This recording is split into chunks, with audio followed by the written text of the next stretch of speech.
The wind in Blackwood was not merely a weather pattern, it was a resident. It lived in the gaps between the rough-hewn pine planks of the buildings, whistled through the spokes of wagon wheels, and carried the grit of the high plains into every cup of coffee and every crease of clothing. The town sat exposed on the lip of the territory, a half-finished thought of civilization dropped onto a landscape that did not want it there. To the west, the mountains rose up like a bruise on the horizon, blue-gray and jagged, indifferent to the small, struggling lives playing out in their shadow. To the east, the prairie stretched out flat and brown, a sea of dead grass that hissed when the wind blew. It was late autumn in the year 1889, and the season hung suspended between the dry heat of a brutal summer and the killing freeze of the winter to come. The sky was a hard, pale slate, offering no warmth. In the smallest house at the northern edge of town, Lena Hart woke before the sun. The room was freezing. The fire in the cast-iron stove had died hours ago, leaving the air sharp enough to sting the lungs. Lena lay still for a moment under the thin weight of her quilt, listening to the house settle. She was 28 years old, but in the gray light of dawn, she felt ancient.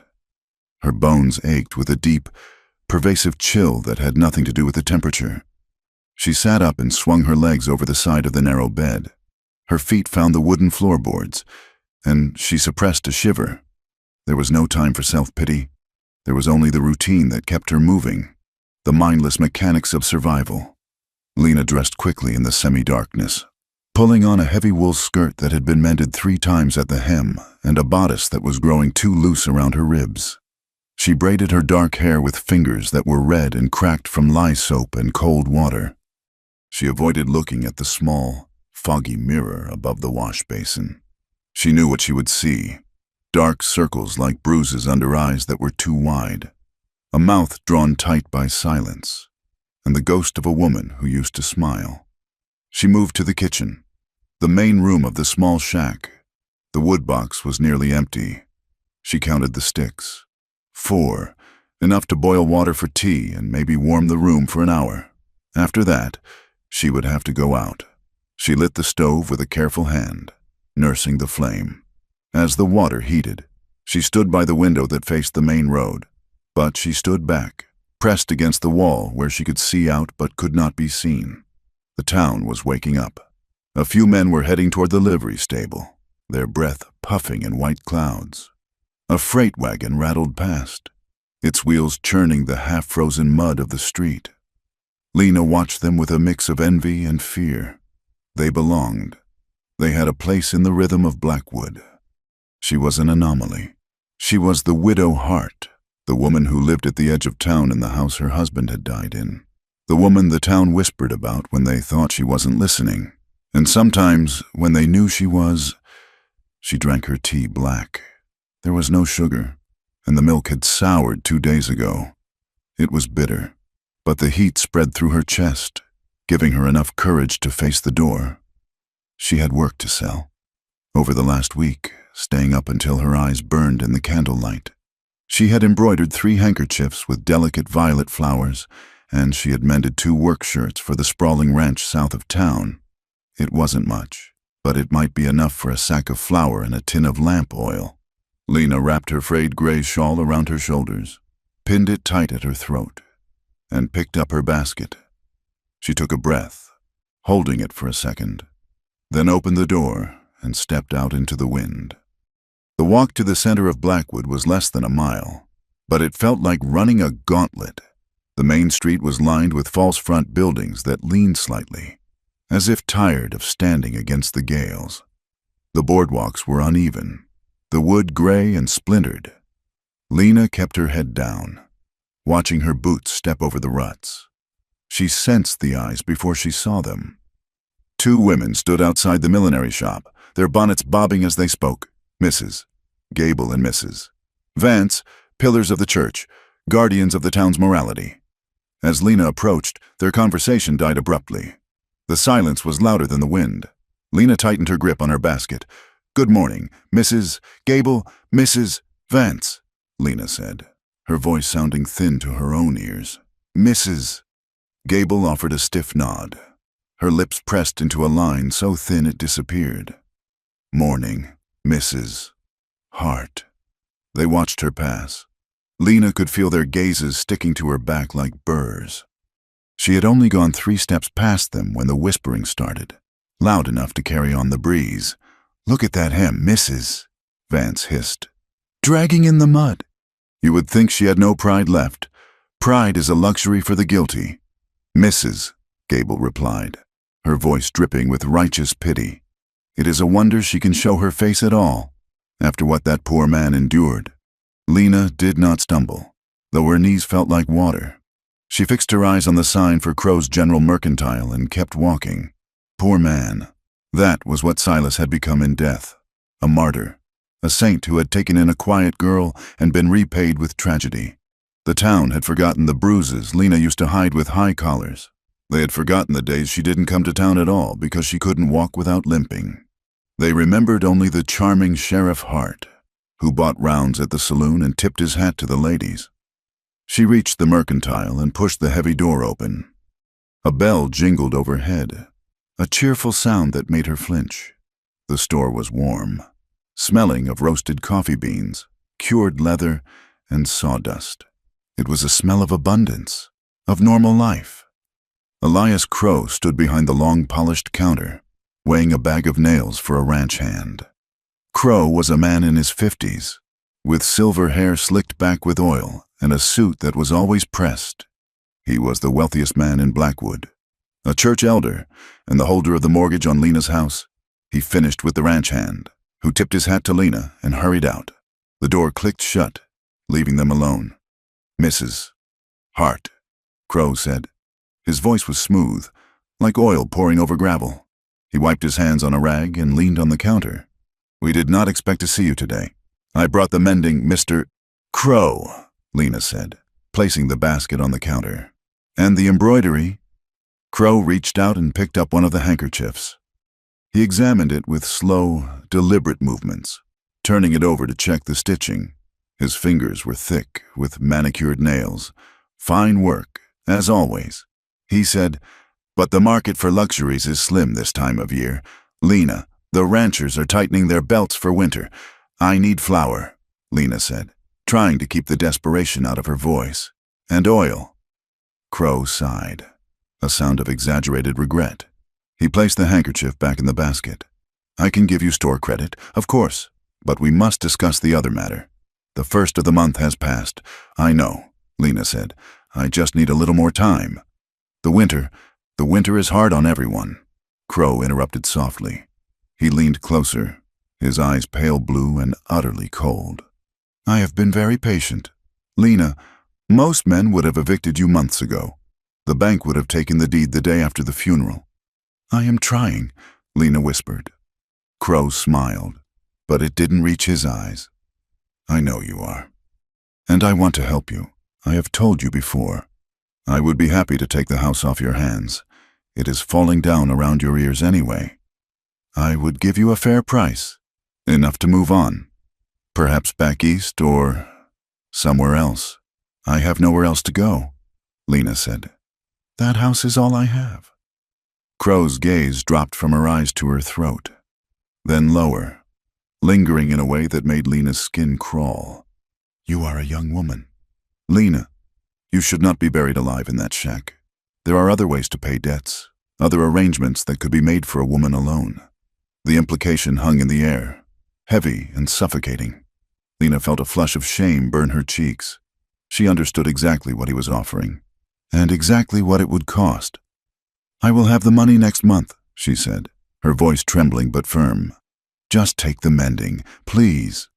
Crow stared at her for a long moment, his smile fading into a look of irritation. Very well. He tallied the value of the items in a ledger, scratching the pen across the paper with aggressive strokes. He gathered a small sack of flour and a bottle of oil and pushed them across the counter. "It is not enough to cover the interest." "Lena," he said, his voice dropping to a warning tone, "do not test my charity forever. Even Christian kindness has its limits." "Thank you," Lena mumbled. She grabbed the items and fled the store, the bell jingling mockingly behind her. The walk home was a blur. The wind had picked up, tearing at her shawl, stinging her eyes with dust. She didn't look at anyone. She just walked, clutching the flower to her chest like a shield, back in the safety of her house. She bolted the door and leaned against it, breathing hard. The silence of the house rushed in to meet her, but it wasn't empty. It was filled with him. She moved to the kitchen table and set down the flower. Her eyes drifted, against her will, to the narrow staircase that led to the loft bedroom. The wood on the third step was splintered. Flashback. It was 6 months ago. The storm had been raging outside, thunder shaking the very foundation of the house. Silas had come home late, stumbling, his badge pinned crookedly to his vest. He smelled of whiskey and stale smoke. "Where is my supper?" he had roared. His voice slurred. "It is cold." "Silas," Lena had said, shrinking back against the stove. "You said you would be home at 6. Don't you talk back to me." "Woman," he had snarled. He crossed the room in 2 strides, grabbing her by the upper arm. His fingers dug in, bruising the flesh instantly. "You are ungrateful. That is what you are. A sullen, ungrateful bitch." He had dragged her toward the stairs. "I will teach you some respect." Lena had fought him. She had never fought him before, usually just curling into a ball and waiting for it to be over. But that night, something had snapped. She was tired of the fear. She was tired of the pain. "No!" she had screamed. She had shoved him. It wasn't a calculated move. It was a blind, frantic push with both hands against his chest. Silas had been off balance, the whiskey stealing his coordination. He stumbled back. His heel caught the edge of the rug. He went down backward, hard. His head struck the edge of the third step with a sickening crack that sounded like a branch snapping in winter. He slid to the bottom and lay still. His eyes were open, staring at the ceiling, glassy and surprised. Lena had stood there for an hour, shaking, waiting for him to get up and kill her, but he never moved. End flashback. Lena squeezed her eyes shut, pressing the heels of her hands into her sockets. The town whispered that she had murdered him, that she had poisoned him, or pushed him, or bewitched him. The coroner had called it an accidental fall. Sheriff Hart had been drunk. Everyone knew he liked to drink, though they never spoke of it now. But Lena knew the truth. She had put her hands on him. She had wanted him to stop. In that split second before he fell, she had hated him with a force that felt like sin. Did that make her a killer? She looked at her hands. They were trembling. "I don't know," she whispered to the empty room. "I don't know if I'm sorry." The guilt was a cold stone in her stomach. Not guilt for his death, but guilt for her relief. The mornings were quiet now. There were no heavy footsteps to fear. But the price of that silence was the crushing weight of isolation and the feeling that she was damned. The sun began to dip toward the mountains, painting the sky in bruises of purple and red. The wind did not die down. It sharpened, carrying the promise of a freezing night. At the south end of town, a rider appeared on the crest of the hill. He rode a bay horse that was caked in the dust of 3 territories. The animal's head hung low, tired, but its gait was steady. Caleb Ryder sat deep in the saddle, moving with the rhythm of the horse. He was a man who looked like he had been carved out of the landscape itself, rough, weathered, and enduring. He wore a canvas coat that had once been tan but was now the color of dirt, and a wide-brimmed hat pulled low over his eyes. A Winchester rifle sat in the scabbard under his leg, the stock worn smooth by handling. He rode slowly down the main street of Blackwood. His face was a map of hard years. A thin white scar ran from his left cheekbone down to his jaw, disappearing into the stubble of a beard. His eyes were dark, watchful, scanning the street with the habit of a man who expects trouble. He didn't look at the people on the boardwalks, but he saw them. He saw the way they paused to assess him, checking the brand on his horse, the gun at his hip, the lack of a badge. He was a drifter, and in a town like this, a drifter was either a customer or a threat. Caleb pulled up in front of the Silver Dollar Saloon. He swung down from the saddle, his boots hitting the frozen mud with a heavy thud. He patted the bay's neck. "Rest easy, boy," he murmured. His voice was gravel, unused to long sentences. He tied the reins to the hitching rail and stepped inside. The saloon was warm, thick with the smell of stale beer and unwashed bodies.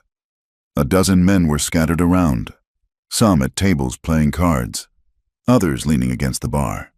The conversation lulled as Caleb entered, then picked up again in a lower register. Caleb walked to the bar, his spurs chiming softly. "Whiskey," he said, "and information about work." The barkeep, a man with a handlebar mustache and a stained apron, poured a glass of amber liquid. "That depends on what you can do." "Stranger, I can ride," Caleb said. "I can handle stock. I can fix what's broken. Ranch work is slow right now." The barkeep said, "Most spreads are laying men off for winter, but you might try the livery or hauling freight for Crow." Caleb nodded and took a sip of the whiskey. It burned, going down. A welcome fire. At a table near the door, 3 men were laughing loudly. They were young, rough-looking types, stable hands or drift riders with money burning holes in their pockets. "I am telling you," one of them said, slamming his hand on the table. "I saw her today, walking like she is the Queen of Sheba." "You would think a woman who drove her husband to the grave would have the decency to look ashamed." "The widow Hart?" another man sneered. "She is not ashamed. She is probably looking for the next one. Though who would take her? She is cursed, or crazy. Crazy like a fox," the first man said. "She got rid of the sheriff, didn't she? Now she sits in that house all alone. I bet she gets lonely. Maybe she needs some company to warm her up." They laughed, a low, ugly sound that made Caleb's hand tighten around his glass.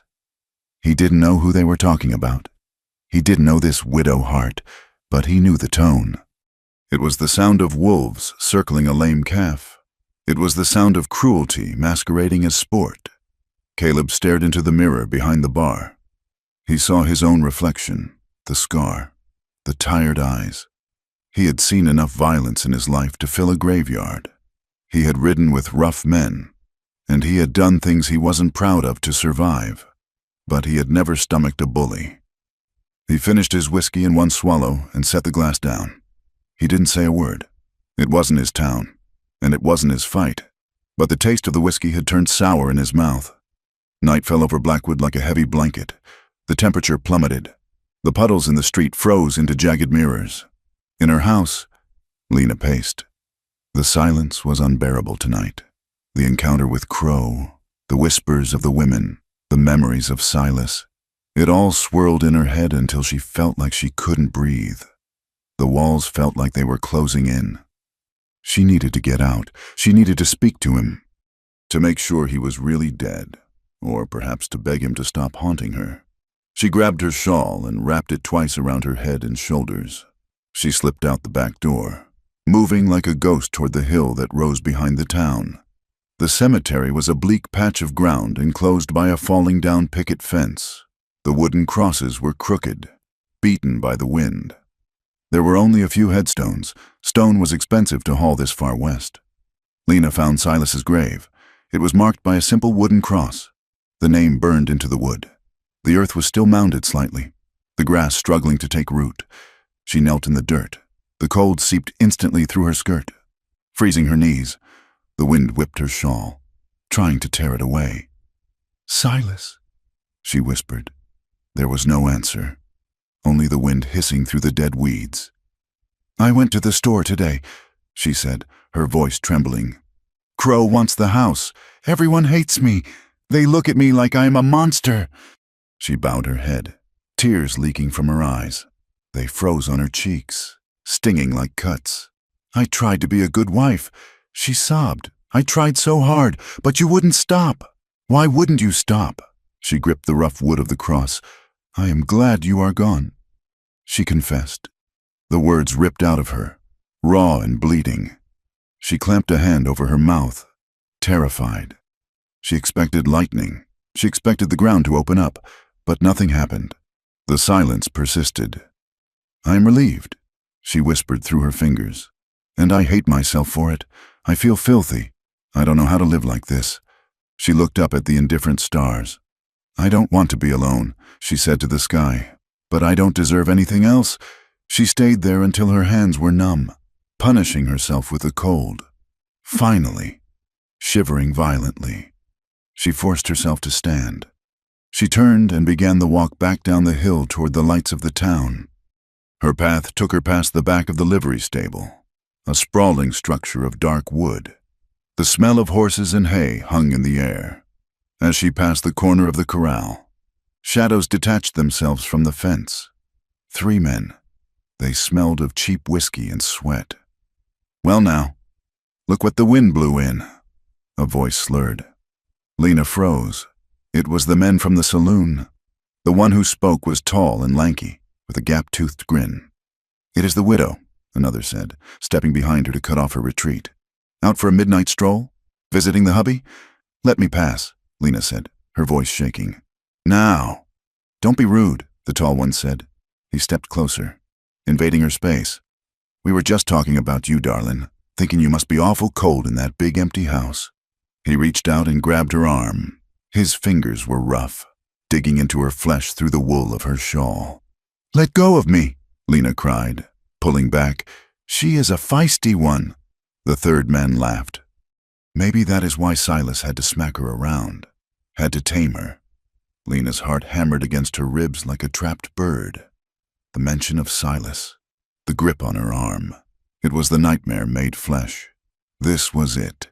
This was her punishment for being glad he was dead. She opened her mouth to scream, but the fear choked her. It came out as a ragged gasp. The tall man reached out with his other hand and tipped her chin up, forcing her to look at him. His eyes were glassy and cruel. "You are too pretty to be a murderer," he whispered. "Why don't you show us how nice you can be? Please," Lena whimpered. "Please don't." One of the men grabbed her other arm. They were pinning her against the corral fence. The rough wood bit into her back. The world narrowed to the smell of alcohol and the terrifying heat of their bodies. "Hey!" The voice cut through the wind like a whip crack. It wasn't loud, but it carried a weight that froze the men in place. They turned. Caleb Ryder stepped out of the shadows of the livery barn. He had been bedding down his horse, intending to sleep in the hay to save money. He held a pitchfork in one hand, but he let it drop, leaning it against the barn wall. He walked toward them, his boots crunching on the gravel. "Let the lady go," Caleb said. His voice was calm, almost conversational, but his hands were loose at his sides. "Ready," the tall man sneered, though he didn't let go of Lena. "Who are you? This is none of your business. Drifter." "Walk away," I said. "Let her go." Caleb stopped 5 feet from them.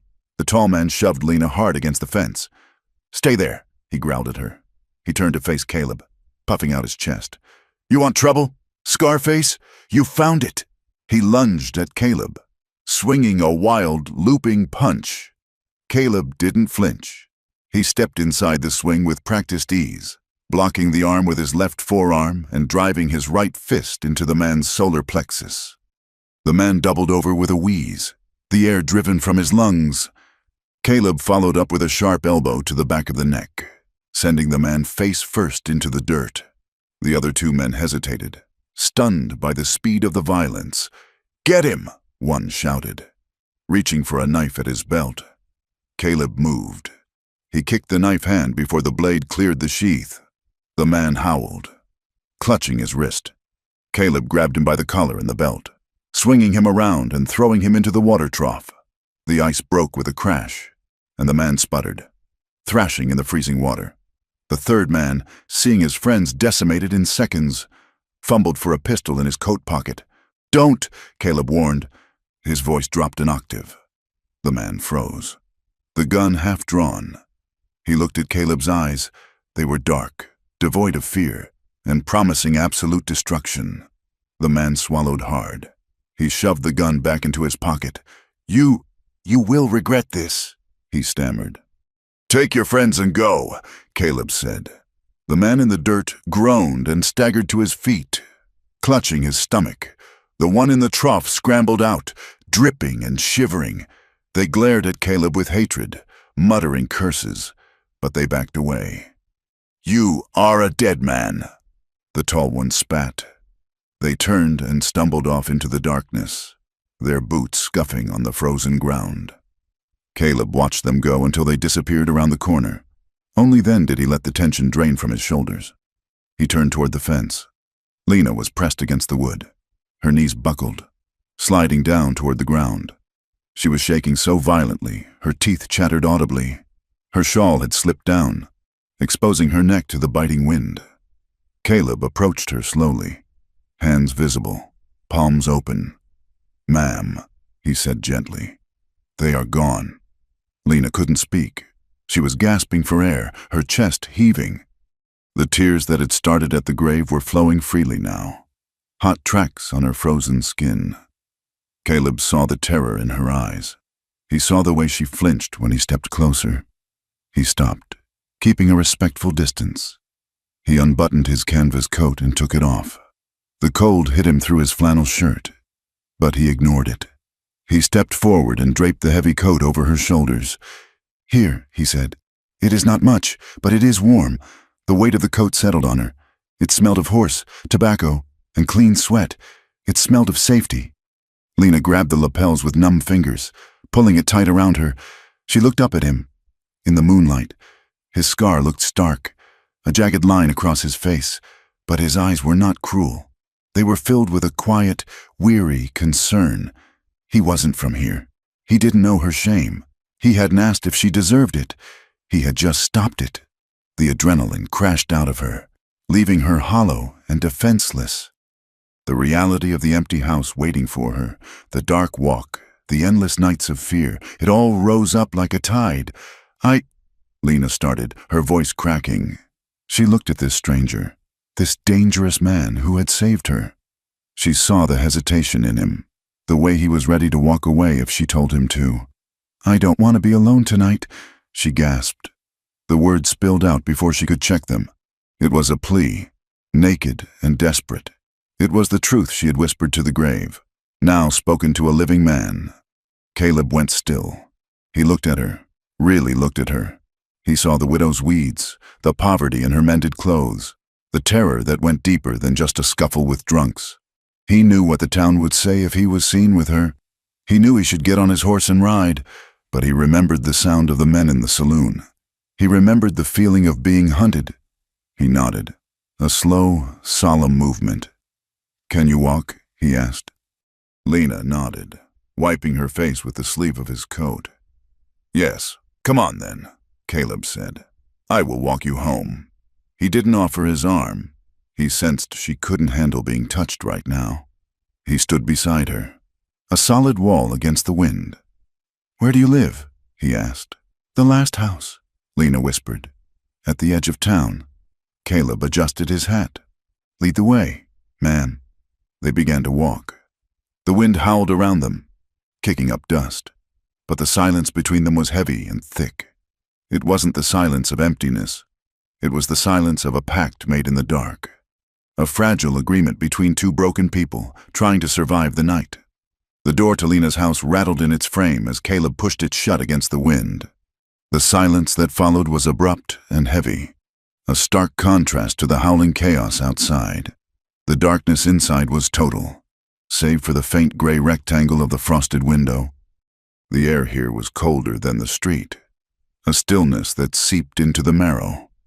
"Stay there," Caleb said, his voice low in the dark. "I will strike a light." Lena stood by the door, shivering beneath the weight of his heavy canvas coat. She heard the scuff of his boots on the floorboards, the distinct scrape of a match against a rough surface. And then, a sudden flare of yellow light. The smell of sulfur and burning cedar filled the small room. Caleb cupped the flame to the wick of a kerosene lamp on the table. The light bloomed, casting long, jumping shadows against the walls. He turned to look at her.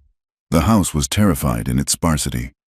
There was a table with two mismatched chairs, a stove that looked cold as a tombstone, and a narrow shelf with a few plates. The floor was swept clean, not a speck of dust, but the neatness only highlighted the poverty. It was a house stripped of comfort, holding its breath. "Let us get that stove going," Caleb said. He moved with a heavy grace, his spurs clinking softly. He knelt before the iron stove. Opening the grate, he found the wood box and frowned at the few meager sticks remaining. He reached into his pocket and pulled out a small penknife, shaving kindling from one of the logs with precise, practiced movements. Lena watched him, unable to move. Her body was still vibrating with the aftershocks of the attack. She watched his hands, large, scarred, covered in the grime of the trail, handling the wood with a strange delicacy. Within minutes, a fire was crackling. The sound was the most comforting thing Lena had heard in months. Caleb stood up, dusting his hands on his trousers. "Sit down, ma'am," he said, "before you fall down." Lena moved to the table and sank into one of the chairs. She pulled his coat tighter around her, burying her nose in the collar. It smelled of horse sweat, tobacco, and rain. A scent so masculine and grounded it made her head spin. Caleb found the kettle and the water bucket. He didn't ask where things were. He just looked until he found them, moving through her kitchen as if he had a right to be there. He set the water to boil and then turned to face her. He took off his hat, revealing hair flattened by the brim, dark and shaggy. "I am Caleb Ryder," he said. "I am Lena." She whispered, "Lena Hart." "I know," he said. He didn't say how he knew. He didn't mention the men in the saloon or the whispers on the street. He pulled the other chair out and sat opposite her, keeping the table between them like a shield. The kettle began to sing. Caleb rose to pour the water into 2 chipped mugs he found on the shelf. He set one in front of her. "Wrap your hands around that," he instructed. Lena did. The heat seared her palms, painful and good. She stared into the dark liquid. "Thank you," she said, her voice barely audible. For stopping them." Caleb took a sip of his own water. There was no tea left in the jar, though he didn't comment on it. "Men like that are like coyotes," he said. "They only bite when they outnumber you." "Why did you help me?" Lena asked. She looked up, her eyes red-rimmed and searching. "Everyone else just looks away. Or they watch." Caleb ran a thumb along the rim of his mug. His knuckles were swollen and red from the fight. "I don't hold with hurting women," he said simply.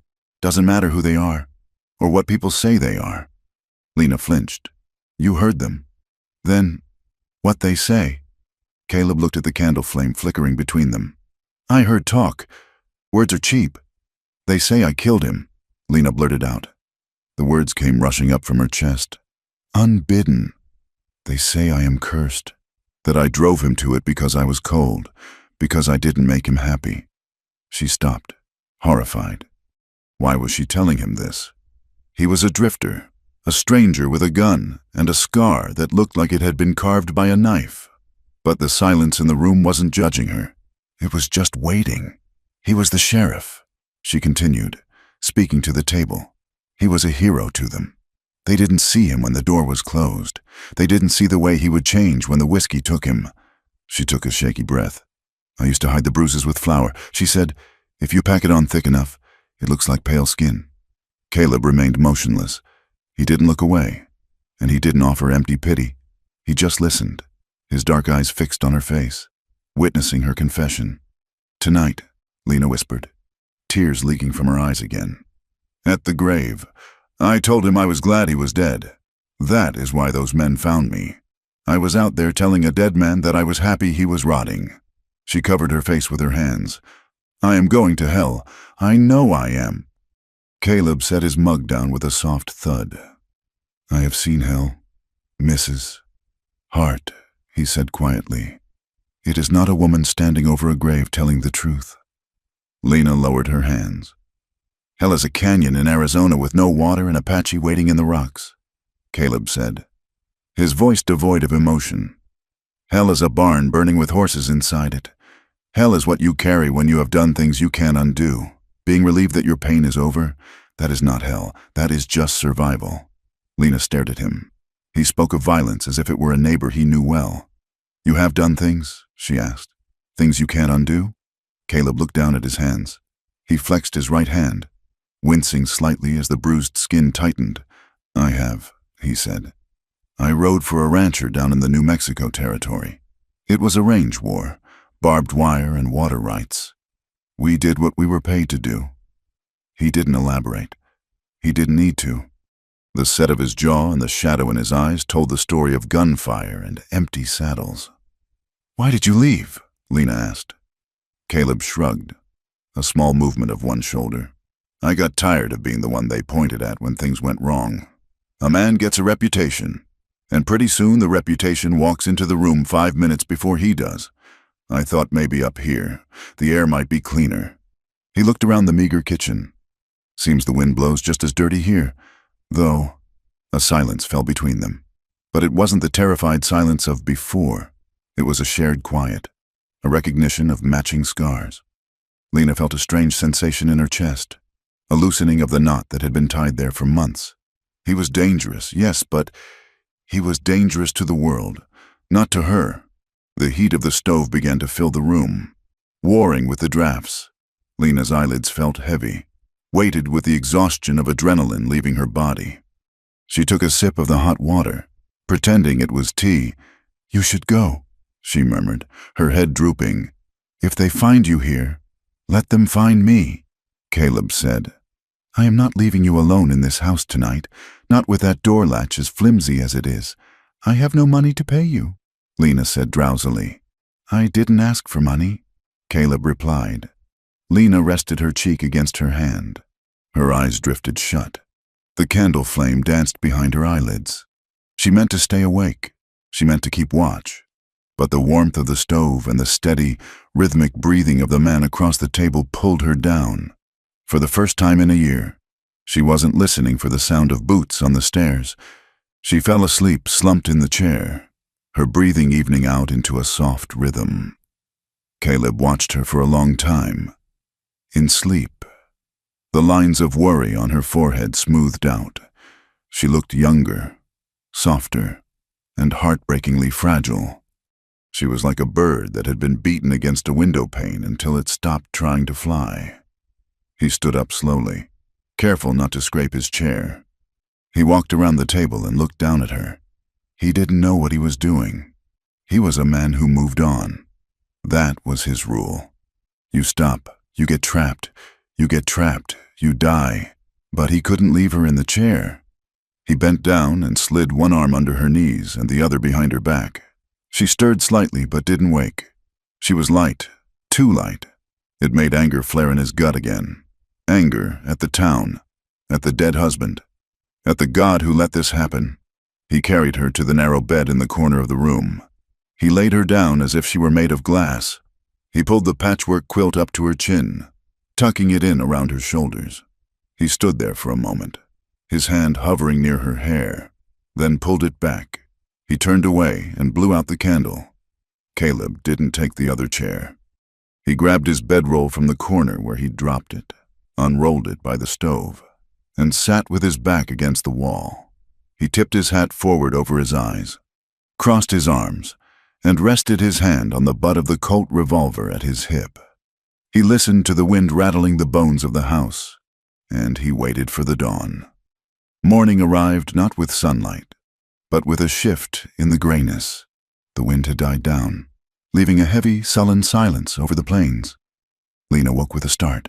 For a second, she didn't know where she was. She was warm. She was in her bed.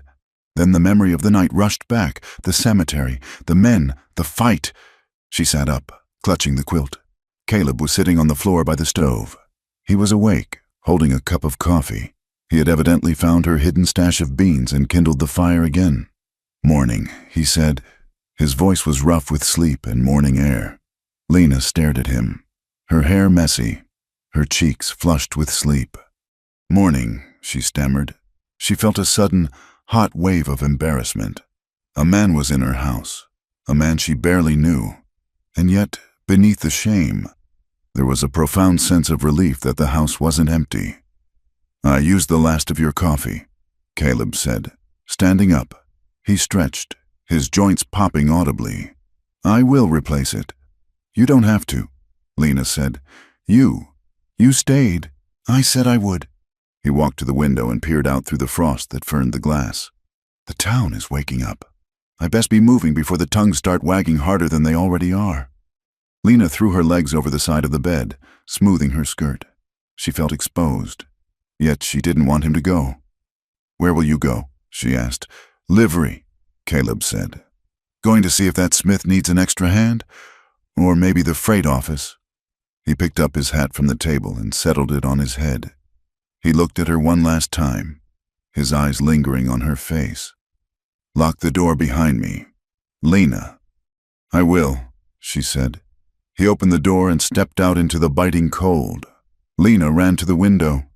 She rubbed a circle in the frost and watched him walk away. He walked with a long, loping stride, his head down against the chill. He looked solitary and unbreakable against the gray morning. A sharp ache bloomed in her chest. It wasn't love. She didn't know him well enough for love. It was the ache of a starving person seeing a feast pulled away. The town of Blackwood did not need a telegraph wire to spread news. It had the church ladies. By 10 o'clock, the story had mutated 3 times.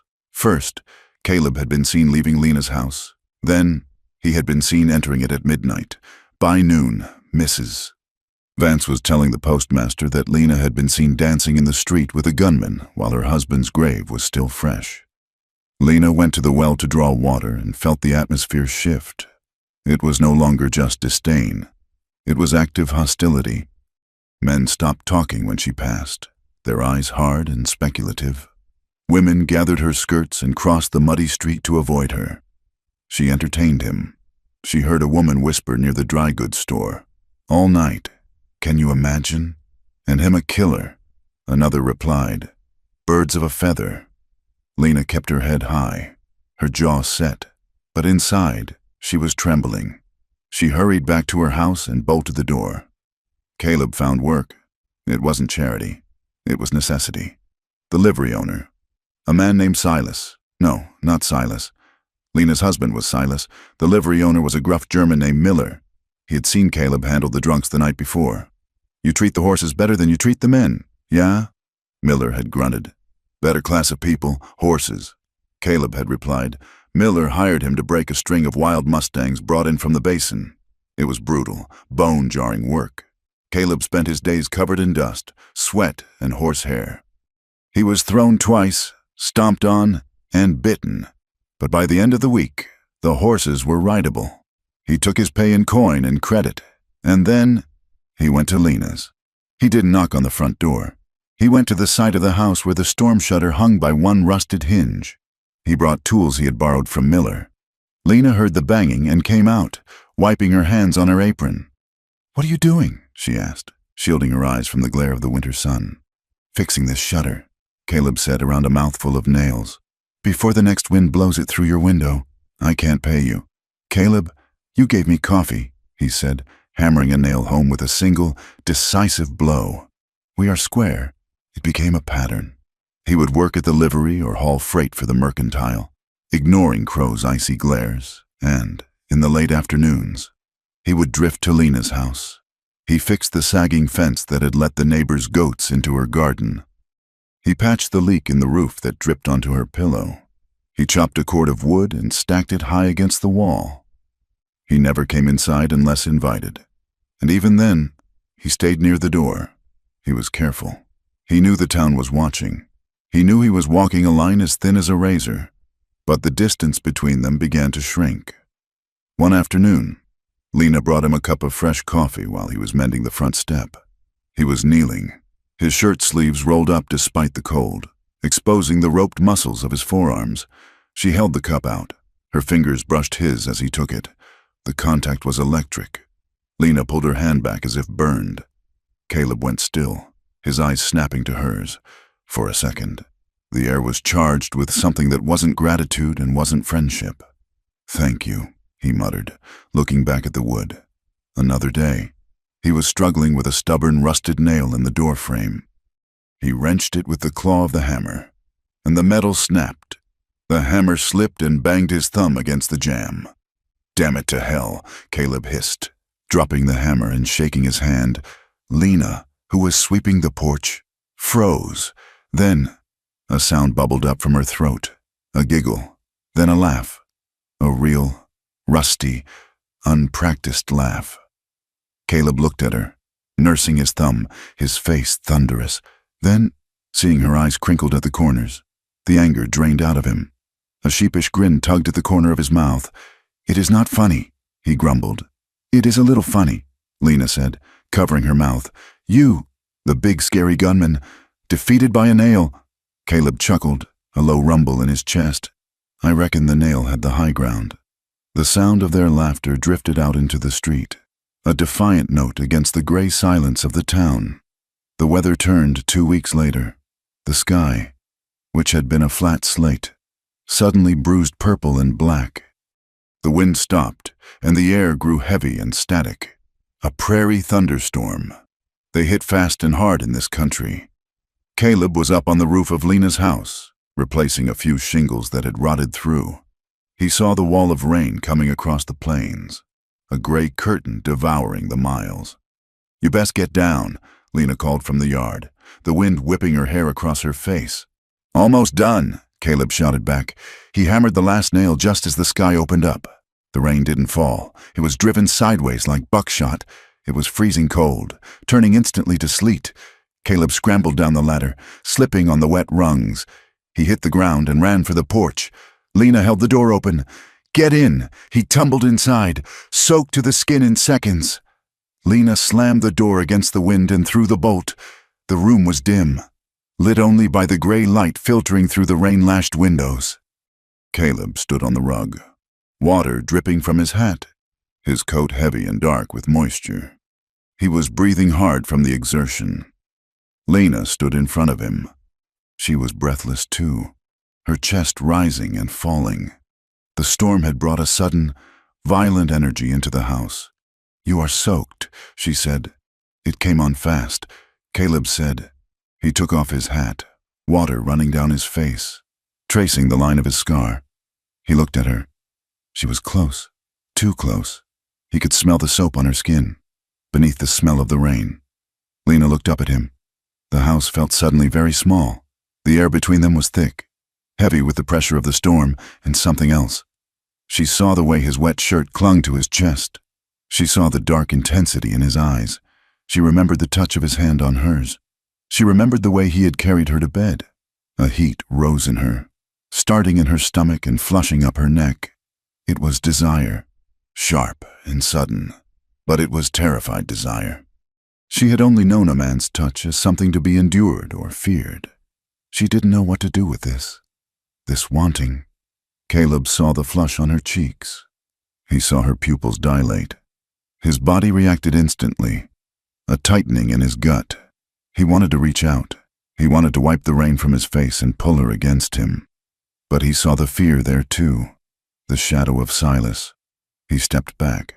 The movement was small, but it broke the circuit. I should dry off," he said, his voice rough. Lena blinked, as if waking up.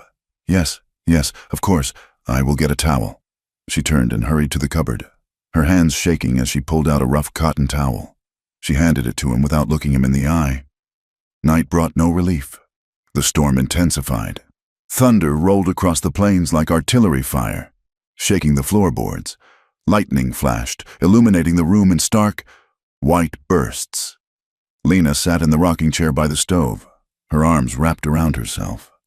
Every crack of thunder made her jump. Flashback, the door slamming, the shout, the sound of a belt buckle hitting the floor. End flashback. Caleb sat at the table, cleaning his Winchester. He had taken it apart, oiling the springs and levers. It was something to do with his hands. He watched Lena out of the corner of his eye. He saw the way she flinched. He saw the terror in her eyes with every flash of light. It wasn't just the storm. It was the memory of noise and violence. A massive crack of thunder split the air directly overhead. The house groaned. Lena gave a sharp cry and slid from the chair to the floor, covering her head with her arms, curling into a ball. "No," she whimpered. "No, please." Caleb dropped the rag. He crossed the room in 3 strides. He didn't touch her immediately. He sat down on the floor beside her. He put his back against the wall and extended his legs. "Lena," he said. His voice was under the thunder, deep and steady. "You are safe. It is just noise. Lena was shaking, rocking back and forth. I can't, she sobbed. I can't take it. Caleb reached out and took her hand. His grip was firm, anchoring. Come here. Lena looked at him, her eyes wide and wild. She hesitated, then scrambled toward him, moving on her knees. She collapsed against his side, burying her face in the damp flannel of his shirt. Caleb put his arm around her. He pulled her tight against his ribs. He could feel her heart hammering against him like a trapped bird. Breathe, he murmured against her hair. Just breathe. I have got you. He held her. He didn't stroke her hair or caress her back. He just held her, a solid, unmoving presence. He let her borrow his strength. Lena squeezed her eyes shut. She focused on the smell of him. Gun oil, rain, and warm skin. She focused on the steady rise and fall of his chest. Gradually, the terror began to recede, replaced by something else. Safety. She had never felt safe in a man's arms. Silas's embrace had always been possessive, a prelude to a demand. This was different. This was shelter. She shifted slightly, pressing closer. Her hand moved up his chest, clutching his shirt. She felt the hard muscle underneath. The sensation was dizzying. The warmth of him seemed to seep into her cold bones. A fierce, terrifying hunger woke up inside her. She wanted to crawl inside his skin. She wanted to stay here forever. Caleb felt her shift. He felt the soft weight of her breast against his side. He closed his eyes, his jaw tightening. Every instinct in his body was screaming at him. He was a man who had been alone for a long time. The scent of her, the heat of her, was intoxicating. He wanted to kiss the top of her head. He wanted to turn her face up to his, but he couldn't. Not now. Not when she was scared. Not when she was vulnerable. It would be taking advantage. It would be what Silas would have done. He tightened his grip on her shoulder, his fingers digging in slightly. It was a warning to himself, not her. Stay still, he thought. Just stay still. They sat there for an hour, tangled together on the floor while the storm raged outside. It was the most intimate moment of Lena's life. The thunder eventually rolled east, fading into a distant rumble. The rain slowed to a steady drummer on the roof. Lena lifted her head. Her neck was stiff. She realized where she was, curled against Caleb Ryder on her kitchen floor. She pulled back slowly. Caleb let his arm fall away instantly. They looked at each other. Lena's eyes were shining, her lips slightly parted. The air between them was so thick it was hard to breathe. She wanted to tell him. She wanted to say, "Don't go." She wanted to say, "I think I could love you." But the word stuck in her throat, shame mixed with the desire. What kind of woman was she? A widow of 6 months? Throwing herself at a drifter?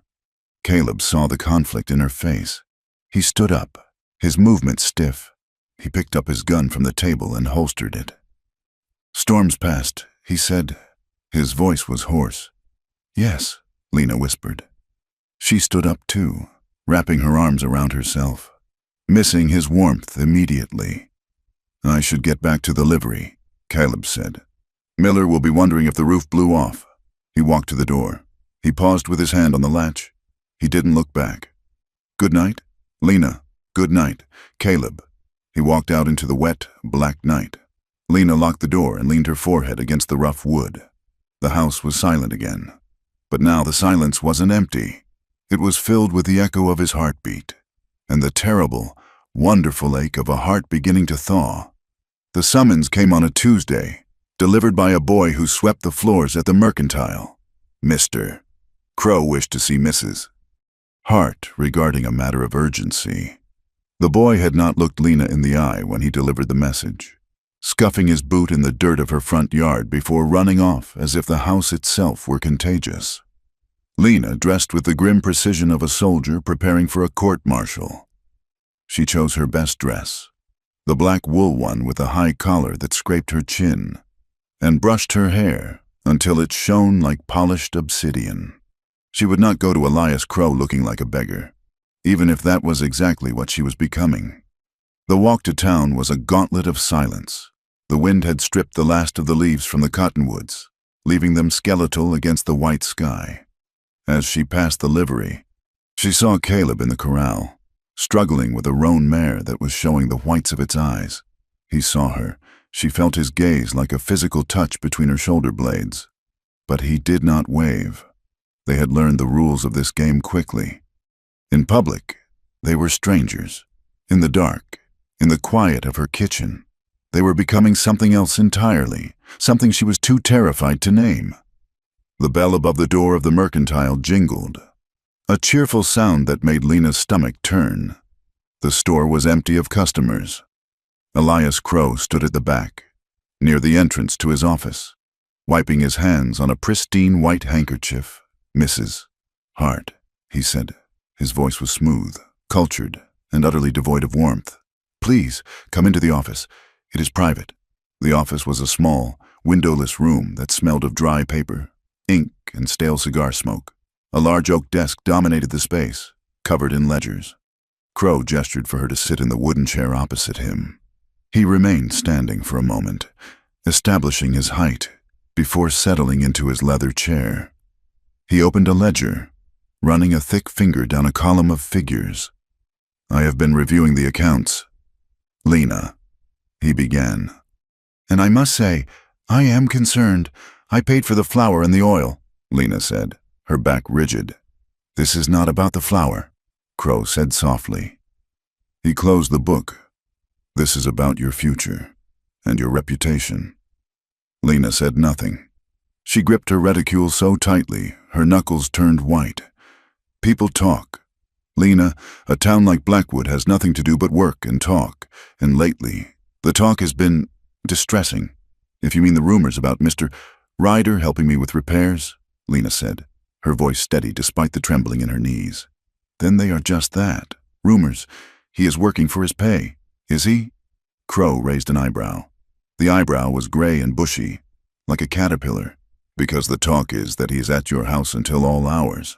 That a man with a reputation for violence is finding comfort in the home of our late, beloved sheriff. He is fixing the roof," Lena said, "and the fence, things that have been broken for months." Crow leaned forward, clasping his hands on the desk. It looked like a gesture of prayer, but his eyes were predatory. "I am a man of the church. Lena, I have a duty to the moral standing of this community, and I have a duty to you, as Silas's widow. You are vulnerable. You are alone. It is natural that you might make errors in judgment." He paused, letting the silence stretch until it was uncomfortable. "Your credit is extended as far as it can go. The bank is asking questions about the mortgage. Now, with these scandalous whispers, the church ladies are questioning whether we should be supporting a woman who, how did Mrs. Gable put it, who invites the wolf into the fold. What do you want?" "Mr. Crow?" Lena asked. She was tired of the dance.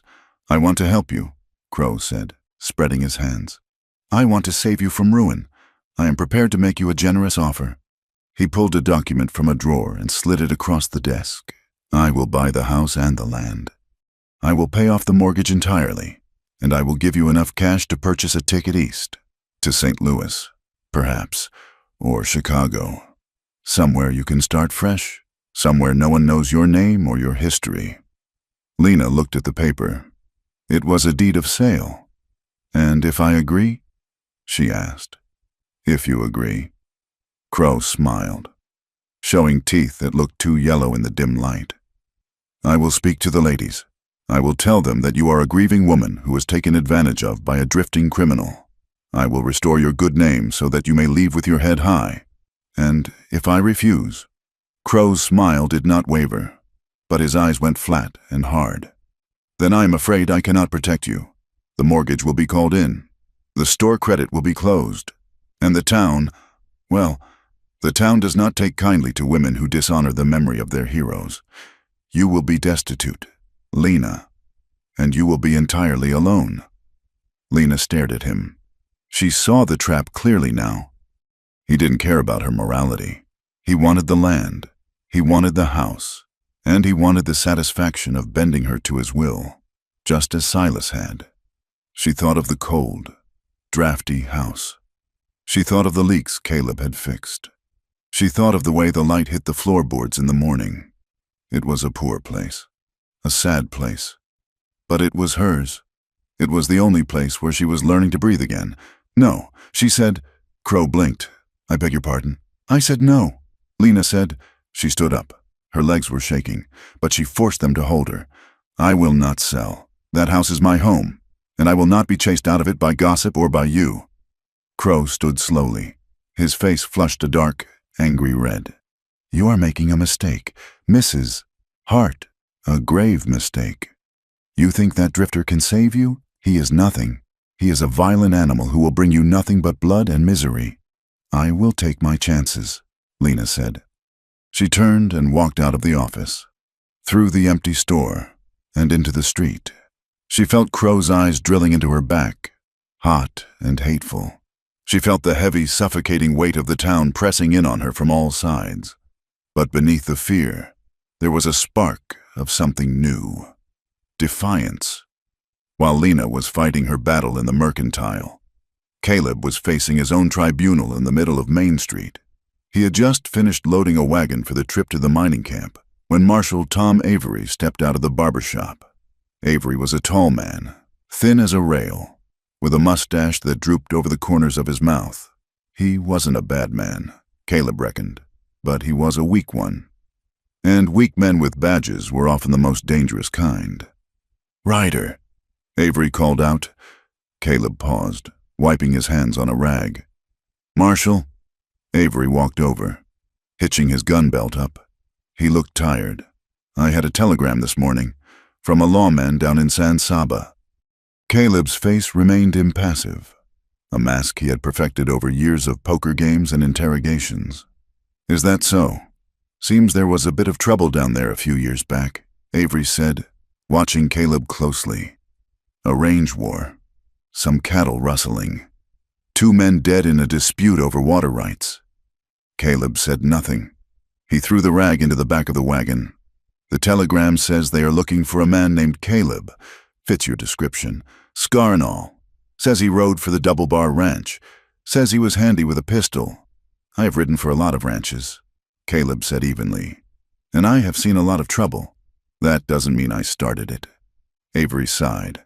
He took a pouch of tobacco from his pocket and began to roll a cigarette. I believe you. Ryder, you have kept your nose clean here. Mostly. That business with the drunks. Well, they had it coming, but that doesn't matter. He licked the paper and sealed the cigarette. Crow is pushing me, he said quietly.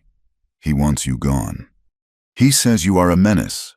And now, with this telegram, if anything happens in this town, anything at all, I'm going to have to look at you first.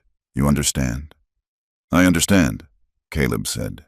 You are a scapegoat waiting to happen. Son, Avery said, lighting a match on his boot heel. And the widow Hart, she is a lightning rod. You two together, you are building a fire in a powder magazine. Caleb looked at the marshal. There was no malice in Avery's eyes, only a weary pragmatism. If I were you, Avery said, exhaling a plume of blue smoke, I would saddle that bay horse and ride north, before the snow closes the passes. Caleb watched the marshal walk away. The wind cut through his coat, chilling the sweat on his back. He knew Avery was right. Every day he stayed, he put a target on his back. And worse, he put a target on Lena. He looked toward the north edge of town, where the small house sat huddled against the prairie. He thought of the way Lena looked when she poured coffee, her hands steady but her eyes sad. He thought of the silence they shared, which was the only peace he had found in 10 years. To leave was to survive. It was what he had always done. But the thought of riding away, of leaving her to the wolves like Crow and the whispers of the church ladies, made his stomach twist with a sickness that had nothing to do with fear. That evening, the wind howled around the eaves of Lena's house like a lost soul demanding entry. Inside, the stove was hot, casting a small circle of warmth against the encroaching dark. Supper was simple, a stew made from potatoes, onions, and a piece of salt pork Caleb had bought. Served with bread that was 2 days old. They ate at the small table, the candle flickering between them.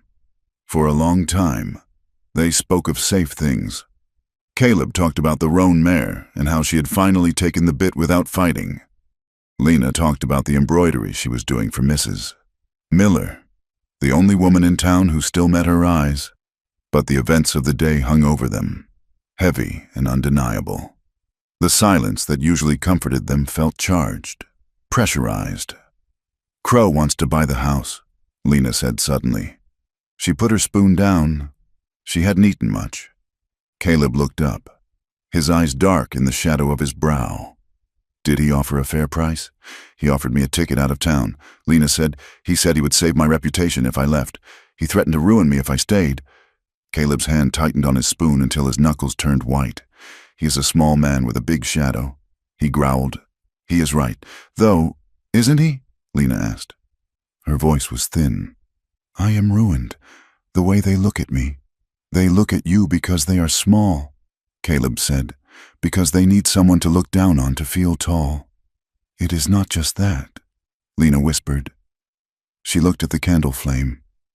"It is Silas." "They think I killed him. Did you?" Caleb asked. It was the first time he had asked it directly. The question hung in the air, stripping away the pretense. Lena looked at him. She saw no judgment in his face, only a desire for the truth. "He was charming, she said." Her voice was distant, as if she were telling a story about someone else. "When he first came to town, he was handsome, and he had that badge. He made me feel safe. My father had just passed, and I was so scared of being alone." She traced the grain of the wood on the table, but the charm was a coat he took off at the door. She continued. "He was jealous. He didn't like me talking to the store clerks. Then he didn't like me looking at them. Then he didn't like me leaving the house at all. He said it was because he loved me. He said God wanted a wife to be pure." She looked up, her eyes wet. "He used God like a whip. Caleb. He would quote scripture while he twisted my arm behind my back. He would pray for my soul while he locked me in the cellar." Caleb sat motionless, a statue carved from granite, but his eyes were burning. "That night," Lena said, her voice dropping to a whisper, "he was drunk. He was always meaner when he was drunk. He started shouting about the butcher. He said I had smiled at him. He grabbed me by the hair. He was dragging me to the stairs. He said he was going to teach me a lesson I would never forget." A tear spilled over and ran down her cheek. "I pushed him," she said. "I didn't think. I just wanted him to let go. I shoved him with everything I had." She closed her eyes, replaying the horror. "He fell. He hit his head. And I stood there. Caleb, I stood at the top of the stairs and I watched him bleed. And I didn't run for the doctor. I didn't pray. I just waited. I waited until he stopped moving." She opened her eyes, staring into Caleb's. "I don't know if it was an accident. I don't know if I wanted him to die. And that is what eats me alive. That is why I can't sleep." The room was silent, save for the pop of the wood in the stove. Lena waited for him to look away, to see the monster she felt she was. Caleb didn't look away. He reached for the coffee pot and poured more into his cup. His hand was steady. "My brother's name was Jacob," he said. Lena blinked, the shift catching her off guard. "He was 19. Caleb said, "I was 22. We had a claim in the valley. Good water, grass up to your stirrups. A rancher named Sterling wanted it. He offered us money, but it was our land. Our father is buried there. So we said no." He took a sip of the black coffee. "One night, Sterling's men came. They didn't come to talk. They set fire to the barn. Jacob was inside, trying to get the horses out. I was in the cabin. I came out shooting." Caleb's voice went flat, detached. The smoke was thick. I couldn't see. I heard Jacob screaming. Then the roof came down. He looked at his hands, spread flat on the table.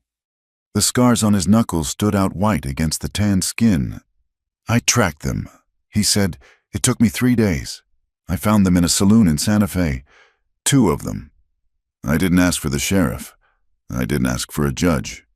I walked in, and I put 2 bullets in each of them." He looked up at Lena. "The law called it murder. Said I didn't have proof they set the fire. Sterling had money, and money buys the law. So I ran. I have been running for 8 years. There is still a bounty in some counties. $500 for the man who killed Sterling's boys." He leaned forward slightly. "I don't know if what I did was justice or revenge. Lena, I don't know if God cares about the difference, but I know what it feels like to be pushed until you break.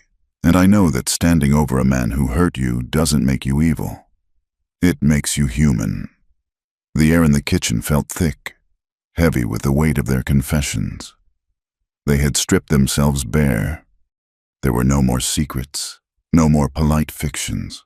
They were two people standing in the wreckage of their lives, looking at each other through the smoke. Lena looked at his face, the scar that marred his cheek, the lines of exhaustion around his eyes, the mouth that was usually set in a hard line but was now softened by shared pain. She didn't see a killer. She saw a man who had carried a mountain of grief for a decade and had never let it turn him cruel. She reached out. It was a slow, tentative movement. Her hand trembled as it crossed the space between them. Her fingertips brushed the back of his hand, touching the rough, scarred skin of his knuckles. The contact was like a lightning strike. Caleb flinched, his muscles seizing. He looked down at her hand, pale and small against his weathered skin. His first instinct was to pull away. He was dangerous. He was a man with a bounty. He was the reason the town was turning on her. He would only hurt her. He started to withdraw his hand. "I shouldn't," he rasped. "No," Lena said. She stood up, her chair scraping loudly on the floor. She moved around the table. She didn't stop until she was standing right beside him. She looked down at him, her eyes wide and dark and terrified, but determined. "Everyone leaves," she whispered. "Everyone I have ever loved has either died or turned on me. Don't leave, Caleb, please." She stepped closer, her skirt brushing against his leg. "I am so lonely," she admitted, the words breaking on a sob. "I am so tired of being cold." Caleb looked up at her. He saw the desperation in her face, but he also saw the fire. He saw a woman who had survived hell and was still standing. He stood up. He towered over her, blocking the candlelight. "Lena," he said, his voice rough with emotion. "I am not a good man. I have nothing to give you but trouble." "I don't want a good man," Lena said. "I want you." She reached up and cupped his face with both hands. Her palms were cool against his heated skin. She traced the line of his scar with her thumb. Caleb stopped breathing. He felt himself shattering. The walls he had built around himself, the walls of stoicism, of distance, of solitude, crumbled into dust. He made a low sound in his throat, a sound of surrender. He lowered his head. Their lips met. It wasn't like the kisses in the dime novels. It wasn't graceful or polite. It was a collision. It was frantic and clumsy and overwhelmed with grief. Lena clung to him, her fingers tangling in the hair at the nape of his neck. She kissed him with all the words she hadn't been able to say. The fear, the relief, the anger, the need. Caleb's arms went around her, pulling her against him with a force that knocked the breath out of her. He held her as if she were the only solid thing in a world that was falling apart. He kissed her deeply, tasting the salt of her tears and the sweetness of her breath. The kiss broke, only for a second, so they could breathe. Their foreheads rested against each other. "Caleb," Lena whispered, her voice shaking. "I am here," he groaned. "I am here." He swept her up into his arms. It was the second time he had carried her, but this time she wasn't asleep. She wrapped her legs around his waist, burying her face in his neck. He carried her to the bed. The room spun around them. The night that followed was not a storm, but a sanctuary. Outside, the wind screamed and the world remained cruel. But in the narrow bed, under the patchwork quilt, there was a hushed, sacred tenderness. They touched each other with a reverence that bordered on worship. Caleb's calloused hands moved over her skin not to take, but to memorize. He traced the curve of her spine, the softness of her waist, treating her body like something precious that had been mishandled for too long. Lena wept, quietly, when he kissed the hollow of her throat.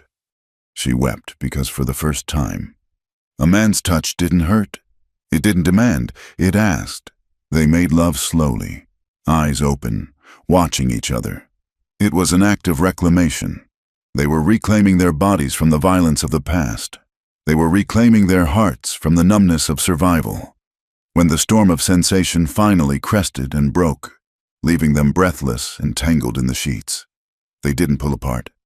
Caleb held her against his chest, his chin resting on the top of her head. Lena listened to the steady, strong beat of his heart and finally, felt warm. The morning sun was cruel. It streamed through the window without apology, illuminating the dust motes dancing in the air and the reality of what they had done. Lena woke first. She lay still, feeling the heavy weight of Caleb's arm across her waist. The fire in the stove had died down to embers. The room was cold again. Memory washed over her, bringing a complicated tide of emotions. There was a glowing, golden joy in the center of her chest. She felt alive, truly alive, for the first time in years. But wrapping around that joy was a cold vine of terror. She was a widow. He was a drifter with a shadowed past. The town already hated them. God. She didn't know what God thought, but she knew what the Reverend would say. Adulteress, harlot, sinner. She looked at Caleb's sleeping face. He looked younger in sleep. The tension eased from his jaw. She had doomed herself. She knew it. If this came out, and in Blackwood, everything came out, there would be no mercy. Caleb stirred. His eyes opened, instantly alert. The habit of a hunted man. He saw Lena watching him. For a moment, his eyes were soft. Then, the memory of the night returned, and with it, the guilt. He sat up, pulling the sheet away, exposing his scarred back to the cold air. He rubbed his face with his hands. "Lena," he said, his voice thick. Caleb turned to look at her. His face was pained.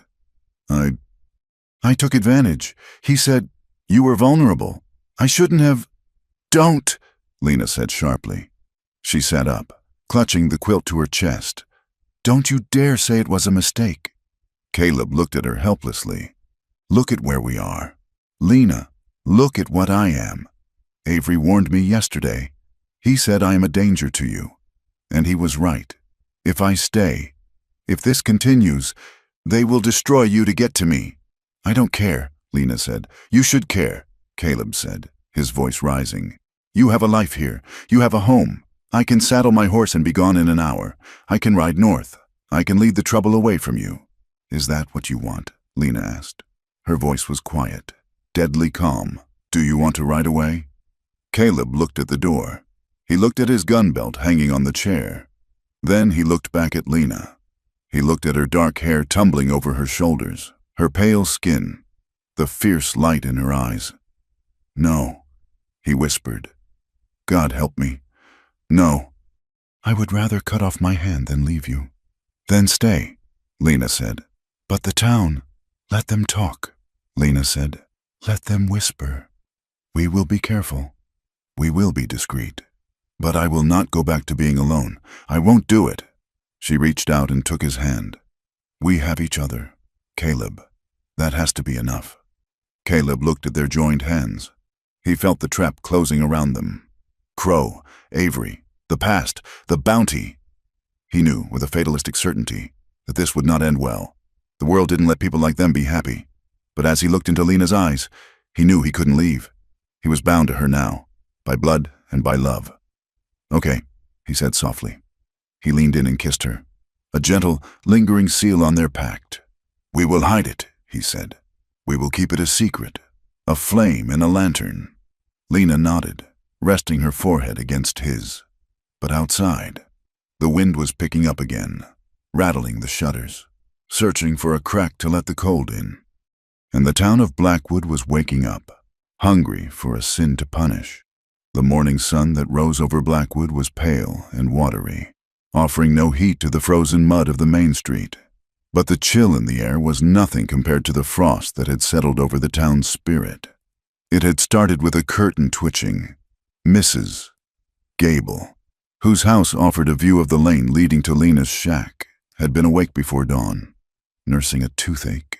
She had seen the shadow detach itself from Lena's door. She had seen the tall, broad-shouldered silhouette of Caleb Ryder slip into the gray morning mist. She had seen him pause, look back at the house, and then stride away toward the livery. By the time the sun was high enough to cast shadows, the story had flown from Mrs. Gable's front porch to the church steps, and from there to the general store. It grew teeth as it traveled. It was no longer a shadow. It was a brazen parade. It was no longer a morning departure. It was the conclusion of a night of debauchery. Lena walked into town at 10 o'clock to deliver the finished embroidery to Mrs. Miller. She felt the change instantly. The silence that greeted her was not the usual awkward avoidance. It was sharp, pointed, and aggressive. Two men stood outside the saloon, leaning against the hitching post. One of them, a ranch hand with a face pitted by smallpox, spat a stream of tobacco juice onto the boardwalk as she passed. "There she goes," he said, his voice loud enough to carry, "the weeping widow. Although I hear she is done weeping." His companion snickered, a low, wet sound. "I reckon she found a way to dry her tears. Nothing like a killer to keep a bed warm, is there?" Lena kept her eyes forward, her spine rigid, her face burned. She clutched her basket until her fingers ached. She could feel their eyes on her hips, on her neck, stripping away her dignity with crude speculation. She reached Mrs. Miller's house, her heart hammering against her ribs. Mrs. Miller opened the door, but she did not invite Lena inside. Her face was pale, her eyes darting nervously toward the street. "Here is the money." "Lena." "Mrs." Miller said, pressing a few coins into Lena's hand. Her voice was a hushed whisper. "You best go." "Mrs. Miller?" Lena asked, confused. "Is something wrong with the work?" "The work is fine," the older woman said, glancing over Lena's shoulder. "But I cannot have you here. Not today, Mr. Miller says. He says it is not right. He says we cannot be seen condoning open sin. Open sin." The words struck Lena like a physical blow. "Please, Mrs. Miller," Lena whispered. "I have done nothing wrong. Mrs. Miller looked at her with a mixture of pity and judgment. "You had a man in your house all night. Lena, a man who is not your husband. A man with blood on his hands. You can call it what you like. The town calls it what it is." She closed the door. The click of the latch was final. Lena turned and walked away, her vision blurred by tears of humiliation. She did not know where to go. To go home was to hide, and she was tired of hiding, but there was nowhere else. As she passed the mercantile, the boy who swept the floor stepped out. "Mr. Crow wants to see you," he mumbled, looking at his boots. "Now." Lena took a breath, steeling herself. She walked into the store. The air inside was thick with the smell of spices and judgment. Elias Crow was waiting for her, standing by the counter with his arms crossed over his chest. He looked like a vulture perched on a fence post. "Mrs. Hart," he said. "What do you want?" "Elias?" Lena asked. She did not use his title. She was past politeness. Crow's eyes narrowed slightly. "I see the shame has not humbled you yet. Perhaps you do not realize the gravity of your situation." "I realize that this town has nothing better to do than gossip," Lena said. "This is not gossip," Crow snapped. "This is fact. You are harboring a dangerous man. You are engaging in immoral behavior while living in a house that I practically own." He walked around the counter, encroaching on her space. He smelled of bay rum and stale cigar smoke. "Marshal Avery was here this morning," Crow said, his voice dropping to a conspiratorial murmur. "He is under a lot of pressure. Lena, the decent people of Blackwood are demanding he take action. There is talk of charges, solicitation, harboring a criminal, moral turpitude." Lena felt the blood drain from her face. "They cannot arrest me for having a guest. They can arrest you for anything if the town demands it," Crow said. "And they are demanding it." He took a step closer. Lena backed up until her heels hit the display of canned peaches. "However," Crow said, his voice turning oily, "I am a forgiving man. I believe in redemption. I can stop Avery. I can silence the church ladies." "How?" Lena asked, though she already knew the answer. "Publicly denounce him," Crow said. "Stand up in church this Sunday and say that he forced his way in. Say that you are afraid. Say that you want him gone. And sell me the house. Today. Sign the deed. You will leave town, of course. I will give you enough for the stagecoach and a fresh start." He reached out and took her hand. His palm was damp. He squeezed her fingers, his thumb rubbing over her knuckles in a way that made her skin crawl. "You need a protector. Lena, you have always needed a strong hand to guide you. Silas knew that. I know that. If you are nice to me, if you show me the proper gratitude, I can make sure you are taken care of." Lena looked at him. She looked at the greed in his eyes, the lust he barely bothered to hide. She realized, with a sudden, crystal clarity, that he was not trying to save her.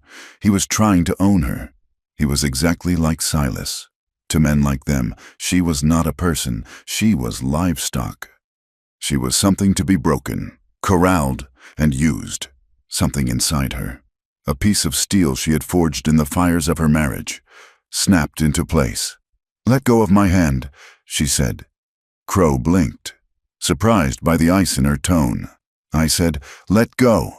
He dropped her hand, stepping back with a scowl. "You are making a mistake." "No," Lena said. "The mistake was thinking I could ever find mercy in a man like you. I will not denounce him.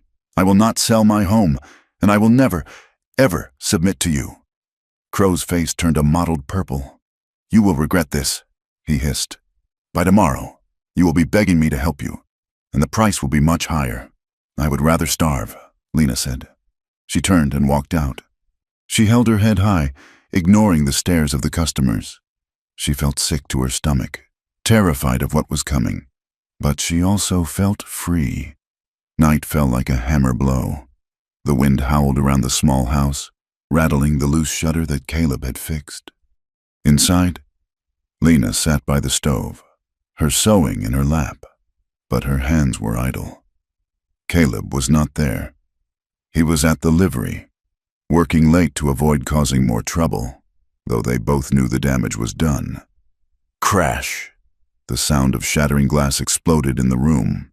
A rock the size of a fist flew through the front window, spraying shards across the floor. Lena screamed, throwing her hands up to protect her face. A jagged piece of glass sliced across her left palm. She fell out of the chair, scrambling backward into the corner. The wind rushed in through the broken pane, carrying the freezing cold and the sound of running footsteps. She looked at the rock sitting on her rug. It was wrapped in a piece of paper. Trembling, she crawled forward. Blood dripped from her hand, staining the floorboards. She unwrapped the paper. One word was scrawled in charcoal, jagged and hateful. Harlot. The door burst open. Caleb stood there, his chest heaving, his gun already drawn. He had heard the crash from the street as he walked toward the house. "Lena!" he shouted. He saw her on the floor, the blood on her hand, the shattered window. His face changed. The worry vanished, replaced by a mask of pure, terrifying rage. His eyes went black. He holstered the gun and turned back toward the door, his movements sharp and lethal. "I am going to kill them," he said. His voice was a low growl, vibrating with violence. "I saw them running. I can catch them." "No!" Lena cried. She scrambled up, ignoring the pain in her hand. She ran to him and grabbed his arm. He was vibrating with tension, his muscles hard as iron. "Caleb, stop! You cannot! They threw a rock at you!" He snarled, looking down at her. "You are bleeding. If you go out there and hurt them, you give them exactly what they want," Lena begged, pulling on his sleeve. "Crow said you were a dangerous animal. If you shoot a town boy, they will hang you. And they will say I deserved everything." Caleb looked at the darkness outside. He wanted to tear the world apart. He wanted to make them pay for every tear she had cried. The old instinct, the gunman's instinct, screamed at him to finish it. But he looked at Lena. She was pale, terrified, her blood smearing on his coat sleeve. She wasn't asking him to fight. She was asking him to survive. He let out a breath that was half a roar. He slammed the door shut and threw the bolt. "Let me see your hand," he said roughly. He led her to the table. He found a clean rag and a bottle of whiskey. He poured the alcohol over the cut. Lena hissed in pain, tears springing to her eyes, but she didn't pull away. Caleb wrapped her hand with gentle precision. His own hands were shaking, not from fear, but from the effort of holding back his rage. "They won't stop, Lena," he said quietly. "This is just the start." "I know," she whispered. "Then we have to decide. Do we fight or do we run?" "I don't know," she said. "I just don't want to be alone." The decision was taken out of their hands the next morning. The sun was barely over the horizon when the sound of horses filled the street. Lena and Caleb were drinking coffee, the broken window stuffed with an old blanket. Caleb stood up and moved to the side of the window, peering out through a crack. "It is Avery," he said. And he brought friends. Marshal Tom Avery sat on his horse outside the gate. Behind him were 4 men, deputies, or just hired guns. It was hard to tell. They carried rifles resting on their saddles. "Ryder!" Avery shouted. "Come out! Keep your hands where I can see them!" Caleb looked at Lena. "Stay inside," he said. He opened the door and stepped out onto the porch. He did not wear his gun belt. He held his hands out to his sides, palms open. "Morning, Marshal," Caleb said. "You brought a lot of company for a social call." "This isn't social." "Ryder," Avery said. He looked uncomfortable, shifting in his saddle. "I got another telegram from the circuit judge." "Is that right?" Caleb asked. "Seems that warrant for the questioning in San Saba is more serious than we thought. They are saying it wasn't self-defense. They are saying it was cold-blooded murder." "We both know that is a lie," Caleb said calmly. "Crow bought that telegram just like he buys everything else in this town." "It doesn't matter what I know," Avery said, his voice hardening. "It matters what the paper says. I have a duty to uphold the law." He leaned forward, resting his hands on the saddle horn. "I am giving you a choice. Ryder, because I think you are a decent man who got a bad hand. You can pack your gear and ride out. Be gone by sundown. If you are still within the town limits when the sun hits the mountains, I will arrest you, and if you resist, these boys will shoot you down." "And Lena?" Caleb asked. "Mrs. Hart stays here," Avery said. "This is between you and the law. She has nothing to do with it. Crow will eat her alive if I leave." Caleb said. "That is not my business," Avery said. "Sundown. Ryder. Do not make me kill you." He turned his horse and rode away. The posse followed, casting dark looks at the house. Caleb stood on the porch for a long time. Then he turned and went back inside. Lena was standing by the stove. She had heard every word. "You have to go," she said. Her voice was dull, lifeless. Caleb looked at her. He saw the resignation in her eyes. She was already mourning him. She was already preparing to be abandoned. "I am not leaving you," he said. "You heard him. Caleb, if you stay, they will kill you, or they will lock you up and send you back to San Saba to hang. You can't fight the whole town. I can take you with me," Caleb said. Lena laughed, a bitter, jagged sound. "Where? Into the winter. I have no horse. I have no money. I would slow you down. You would be caught in a day." "So that is it?" Caleb asked, his voice rising. "You want me to just ride away? You want me to leave you to Crow? I want you to live," Lena shouted. Tears streamed down her face. "Go, Caleb, please! Just go, before I beg you to stay and get you killed." She turned her back on him, wrapping her arms around herself. Caleb stared at her back. He felt a tearing sensation in his chest. Every logical part of his brain told him she was right. He was a survivor. He knew when to cut his losses. He knew when to run. But then he looked at the room. He looked at the chair where she had sat while he fixed the roof. He looked at the bed where they had found solace. He looked at the woman who had looked at his scars and called them beautiful. He crossed the room in 2 strides. He grabbed her shoulders and spun her around. "No," he said. He gripped her arms, his fingers digging in. "I am not Silas," he said fiercely. "I am not going to own you, and I am not going to abandon you. We are in this together. You said you didn't want to be alone. Well, neither do I. But we can't stay," Lena sobbed. "Then we leave," Caleb said. Together. We can't outrun them, Lena said. Not with a wagon, not with me. We don't run, Caleb said. We hide. He looked toward the window, toward the distant peaks. There is a line cabin, he said, up in the high foothills, about a day's ride north. It belongs to the Double O Ranch, but they don't use it in winter. It is rough, and it is cold, and it is hard to get to. Avery won't look there. He will think I headed for the border. Lena looked at him. She saw the desperation in his eyes, but also the determination. It will be hard. Lena, he said, it will be freezing. We might starve, but we will be together. Lena looked at the house. It was her prison. It was the place where her husband had beaten her and where the town had shamed her. She looked at Caleb. He was her risk. He was her danger. But he was also her only hope. Okay, she whispered. Okay, Caleb said. They moved with the frantic energy of the condemned. There was no time for sentimentality. Caleb went to the livery to get his horse and, using the last of his coin, bought a scrawny, stubborn pack mule from a stable hand who didn't ask questions. Lena packed her life into 2 canvas sacks. She took her warmest clothes, the wool dress, a heavy coat, thick stockings. She took the quilt from the bed. She took her sewing kit, knowing it was the only way she could make money if they ever found another town. She took her small Bible, not because she was sure God was listening, but because it had been her mother's. She left the furniture. She left the china plates. She left the ghosts of Silas and the life she was supposed to have. Dusk was falling when Caleb brought the horses to the back of the house. The sky was the color of a bruised plum. The wind was cutting like a knife, carrying the scent of snow.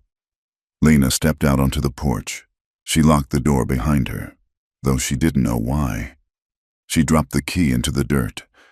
Caleb boosted her up onto his bay horse. The saddle was big and hard. I will walk for now, Caleb said, taking the reins. We need to save the horse's strength. He tied the mule's lead rope to the saddle horn.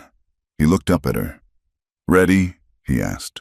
No, Lena said honestly. But I am going. They moved out, sticking to the alleys and the shadows. They slipped out of Blackwood like ghosts, leaving the lights of the town behind them. The transition from town to wild was abrupt and brutal.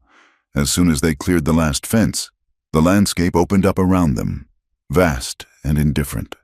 The ground was hard as iron, ringing under the horses' hooves. The streams they crossed were frozen solid, the ice cracking ominously under the weight of the animals. The wind was a constant physical assault. It tore at their clothes and stung their eyes. Lena huddled in the saddle, wrapped in the quilt, but the cold found every gap. They rode for hours in the dark. Caleb walked ahead, his head down, leading the horse through the scrub brush and dry creek beds. He navigated by the stars and by memory, moving with a relentless, driving pace. Wolves howled in the distance, a lonely, hungry sound that made the horse pin its ears back. Lena shivered, not just from the cold. She felt small. She felt like a speck of dust on the face of an uncaring world. It was well past midnight when the terrain began to rise. They climbed into the foothills, the path narrowing, the trees becoming thicker and darker. There, Caleb said, his voice raspy. Lena looked up, nestled against a rock face. Half buried in a drift of old snow was a cabin. It was small, made of rough logs, with a roof that sagged in the middle. They reached the door. Caleb lifted Lena down. Her legs were so numb she collapsed, and he had to catch her. Easy, he said. He held her up until she found her footing. He pushed the door open. It shrieked on rusted hinges. The inside smelled of dust, rat droppings, and old wood smoke. It was freezing, darker than the night outside. Stay here, Caleb said. He brought in the lantern and lit it. The light revealed a single room. There was a rusted stove in the corner, a table with 3 legs, and a wooden bunk built into the wall with a straw mattress that looked like a nest for vermin. It is not a palace, Caleb said grimly. It is better than a cell, Lena said, her teeth chattering. Survival took over. There was no time to rest. Caleb went back out into the dark to tend to the horses and chop wood from a fallen pine he had spotted. Lena found a broken broom in the corner and swept the rat droppings out the door. She found a stash of dry moss and leaves in a box and began to stuff them into the cracks between the logs where the wind whistled through. Caleb returned with an armful of wood. He built a fire in the stove, nursing the small flame until it caught the logs. The metal ticked and groaned as it heated up. Smoke leaked into the room before drafting up the chimney. But to Lena, it smelled like heaven. It smelled like heat. They worked in silence for an hour, securing their fortress. When the room was finally warm enough that they could see their breath only faintly, they collapsed. Caleb spread the bedroll and the quilt on the floor in front of the stove. The straw mattress was too filthy to risk. They sat down, leaning against each other, exhausted to the point of pain. "Here," Caleb said. He handed her a piece of dried beef and a canteen of water. They ate in silence, the firelight dancing on the rough walls. The wind screamed outside, trying to find them, but for now, they were safe. The isolation was total. There were no neighbors to spy, no Crow to threaten, no Avery to arrest. There was just the two of them, stripped of everything but their bodies and their breath. Caleb looked at Lena. Her face was dirty, her hair tangled, her eyes shadowed with fatigue. "We made it," he said softly. Lena looked at him. She reached out and touched his arm. "Thank you," she said. "For what? Dragging you into the wilderness? For choosing me," she said. The words hung in the air. Caleb turned to her. The intensity in his eyes made her breath catch. He didn't say anything. He reached out and pulled her into his lap. She went willingly, wrapping her arms around his neck. She pressed her face into the crook of his shoulder, inhaling him. He smelled of pine sap and cold air and horse. This wasn't like the night in her bed. That had been desperate, a frantic clutching at life. This was different. This was a confirmation. Caleb ran his hands down her back, warming her. He pulled back slightly to look at her face. He scanned her eyes, searching for regret, for fear. "Are you all right?" he asked. "I am freezing," Lena said, "and I am terrified, and I am tired. But I am not alone," she whispered. Caleb kissed her. It was a slow, deep kiss, tasting of smoke and promise. He laid her back on the blankets. He moved over her, his weight heavy and comforting. He paused, holding himself up on his elbows. "Tell me to stop," he said. "If you want to stop, tell me. I don't want to stop," Lena said. "I want you to make me forget the cold." They came together with a fierce, deliberate hunger. It was an act of defiance against the wind, against the town, against the emptiness of the landscape. Every touch was a claim. "I am here. You are here. We are alive." Lena clung to his shoulders, feeling the scars under his shirt. She pulled the shirt up, needing to feel his skin. Later, when the fire had burned down to glowing coals and the room was filled with a soft, orange light, they lay tangled together under the quilt. Lena traced the long, jagged scar on his ribs with her fingertip. "This one?" she asked softly. "Knife fight in Abilene," Caleb murmured. His eyes closed. "Drunk drover thought I cheated at cards. And this one?" She touched a round, puckered mark on his shoulder. "Bullet," he said. "That was the range war." She traced the scar on his face. "And this?" Caleb opened his eyes. He looked at her hand on his cheek. "Barbed wire," he said. "A horse spooked. I got caught in the fence. I was 16. He took her hand and kissed her palm, right over the bandage where the glass had cut her. "What about this one?" he asked. Lena looked at the bandage. "Blackwood," she said. "That is the mark Blackwood left on me. And this?" He touched a faint, old bruise on her upper arm. "Yellowing now. Silas," she whispered. Caleb kissed the bruise. "It is gone now," he said. "He can't touch you here." They lay in silence for a while, listening to the coyotes calling to each other in the dark. "Do you think we can survive?" Lena asked. Caleb pulled the quilt tighter around her. "I don't know," he admitted. "The winter will be hard. We have enough food for maybe 2 weeks. If the snow gets deep, we will be trapped." He paused. "But I know a place.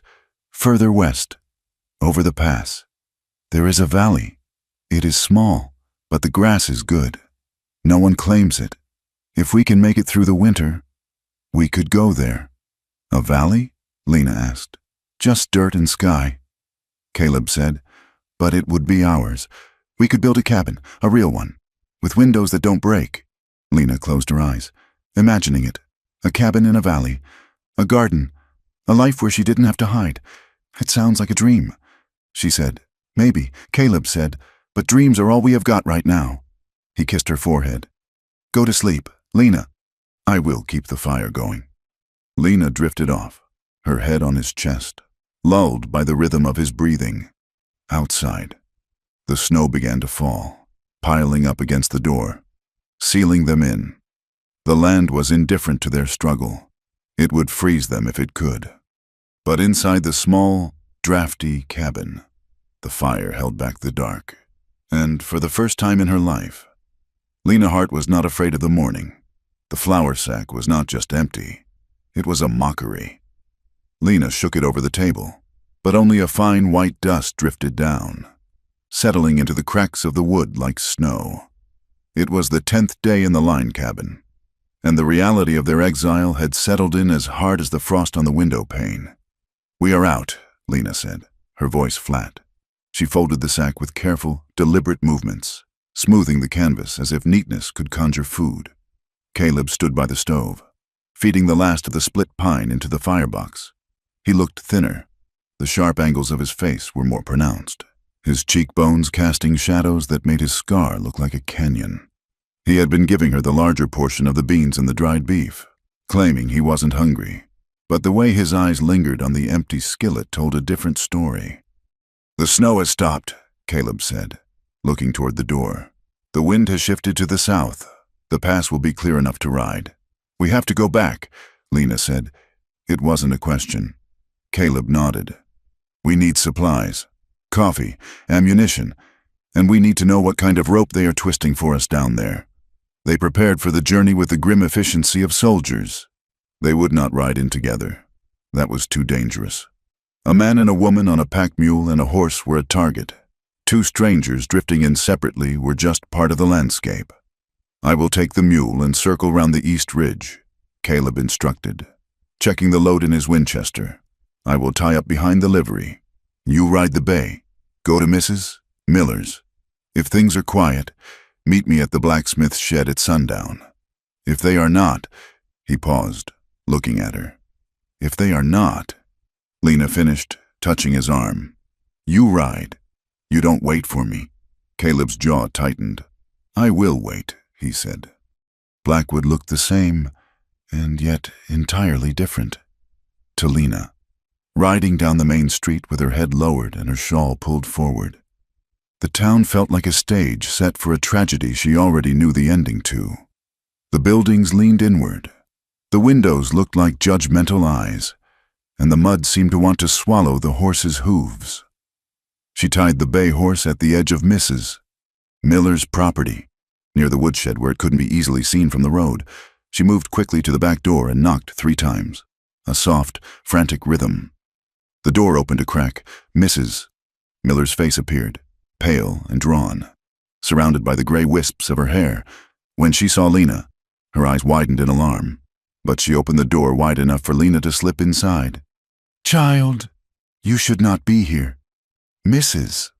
Miller whispered, locking the door and shooting the bolt. "I had to come," Lena said, warming her frozen hands by the small kitchen stove. "We are starving. Mrs. Miller, Mrs." Miller bustled to her pantry, her hands shaking. She pulled out a loaf of bread and a wedge of cheese, shoving them at Lena as if they were contraband. "Eat," she said, "quickly." Lena tore off a piece of bread, the taste of yeast and salt nearly making her weep. "Mrs." Miller watched her, wringing her hands in her apron. "The town is poison." "Lena," the older woman said, her voice trembling. "Crow has been stirring the pot every day since you left. He says you are a fallen woman living in sin with a murderer. He says you have abandoned your husband's memory to lay with a beast." "Let him talk," Lena said, swallowing the bread. It is not just talk anymore. Mrs., Miller said. She pulled a chair out and sat down heavily.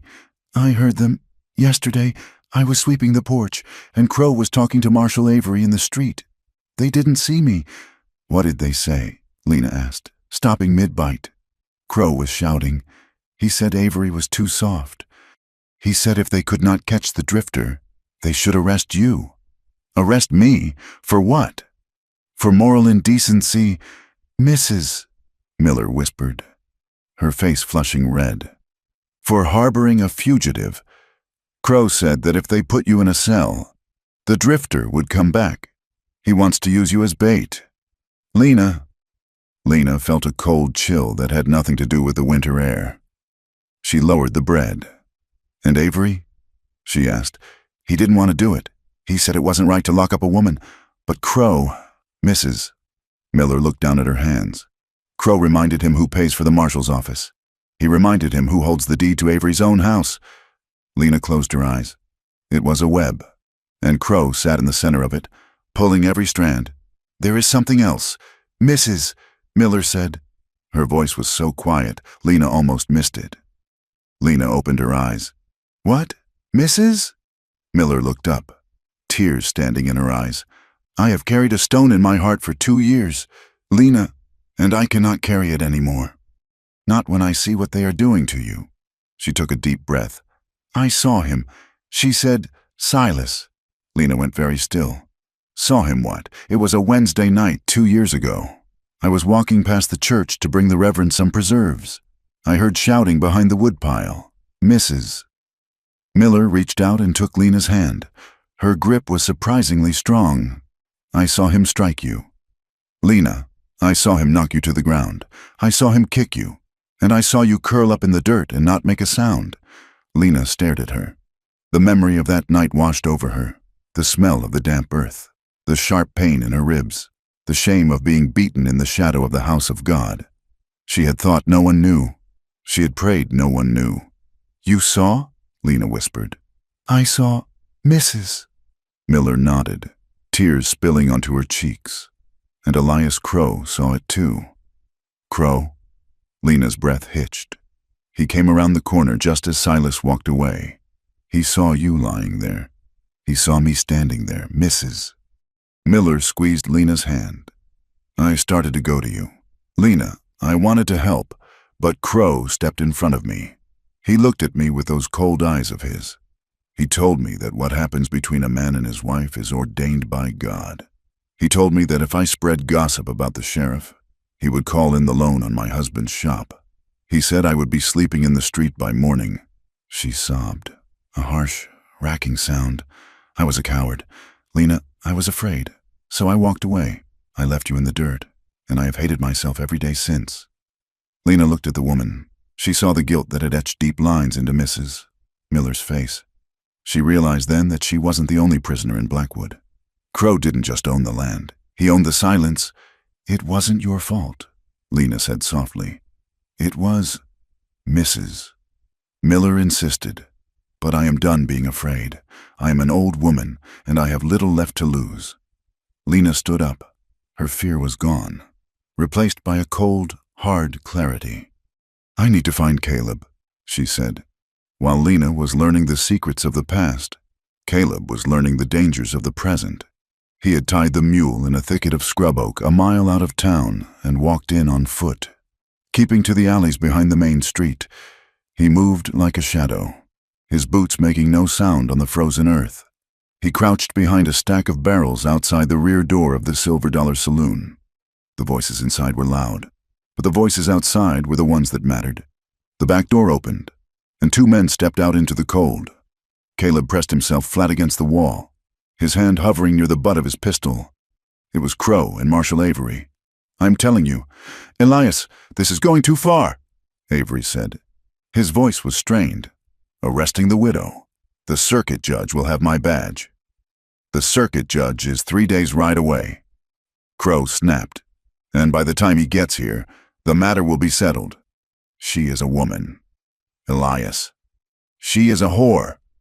Crow shouted, then lowered his voice. She is a contagion. Tom, she is defying the natural order. She is out there in the hills with that animal, laughing at us, laughing at you. Do you think the town respects a marshal who lets a killer walk away with his sheriff's wife? I didn't let him, Avery muttered. He ran because you gave him a head start, Crow hissed. I know you warned him. Tom, do not think I am blind. There was a silence. Caleb could hear the strike of a match as Avery lit a cigarette. I want her in a cell by Sunday night, Crow said. If they are hiding in the hills, hunger will bring them down. When she shows her face, you take her. And Ryder? Avery asked.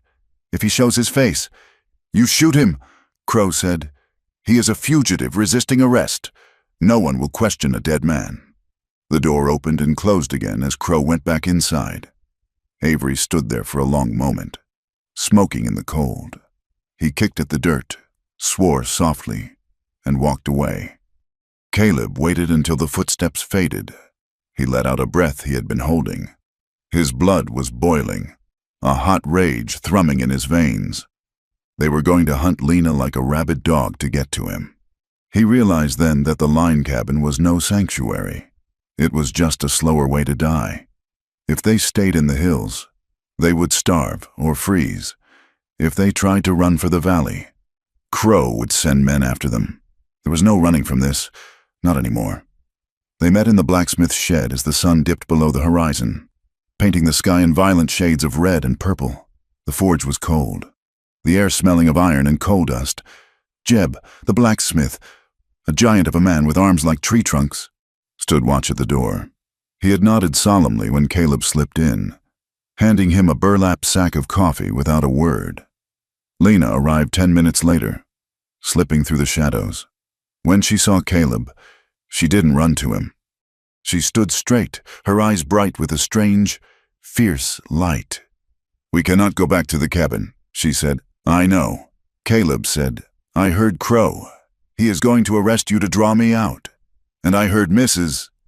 Miller, Lena said. She told him what Mrs. Miller had said about the beating, the witness, the threats. Caleb listened, his face hardening into stone. So he has been protecting himself all along, he said quietly. Silas was his creature, and you were just property. We have to stop him. Caleb, Lena said, we can't just leave. If we leave, he wins. He keeps his power. He keeps hurting people. What do you want to do? Caleb asked. Sunday, Lena said. Sunday. The whole town will be at the church. She said, everyone. Crow sits in the front pew every week like a saint. He relies on their silence. He relies on their fear. She stepped closer to Caleb. I am going to speak, she said. I am going to stand up in front of God and everyone and tell them the truth. They will shout you down, Caleb warned. They will call you a liar. Let them, Lena said. Mrs. Miller said she is ready to speak, and if she speaks, maybe others will too.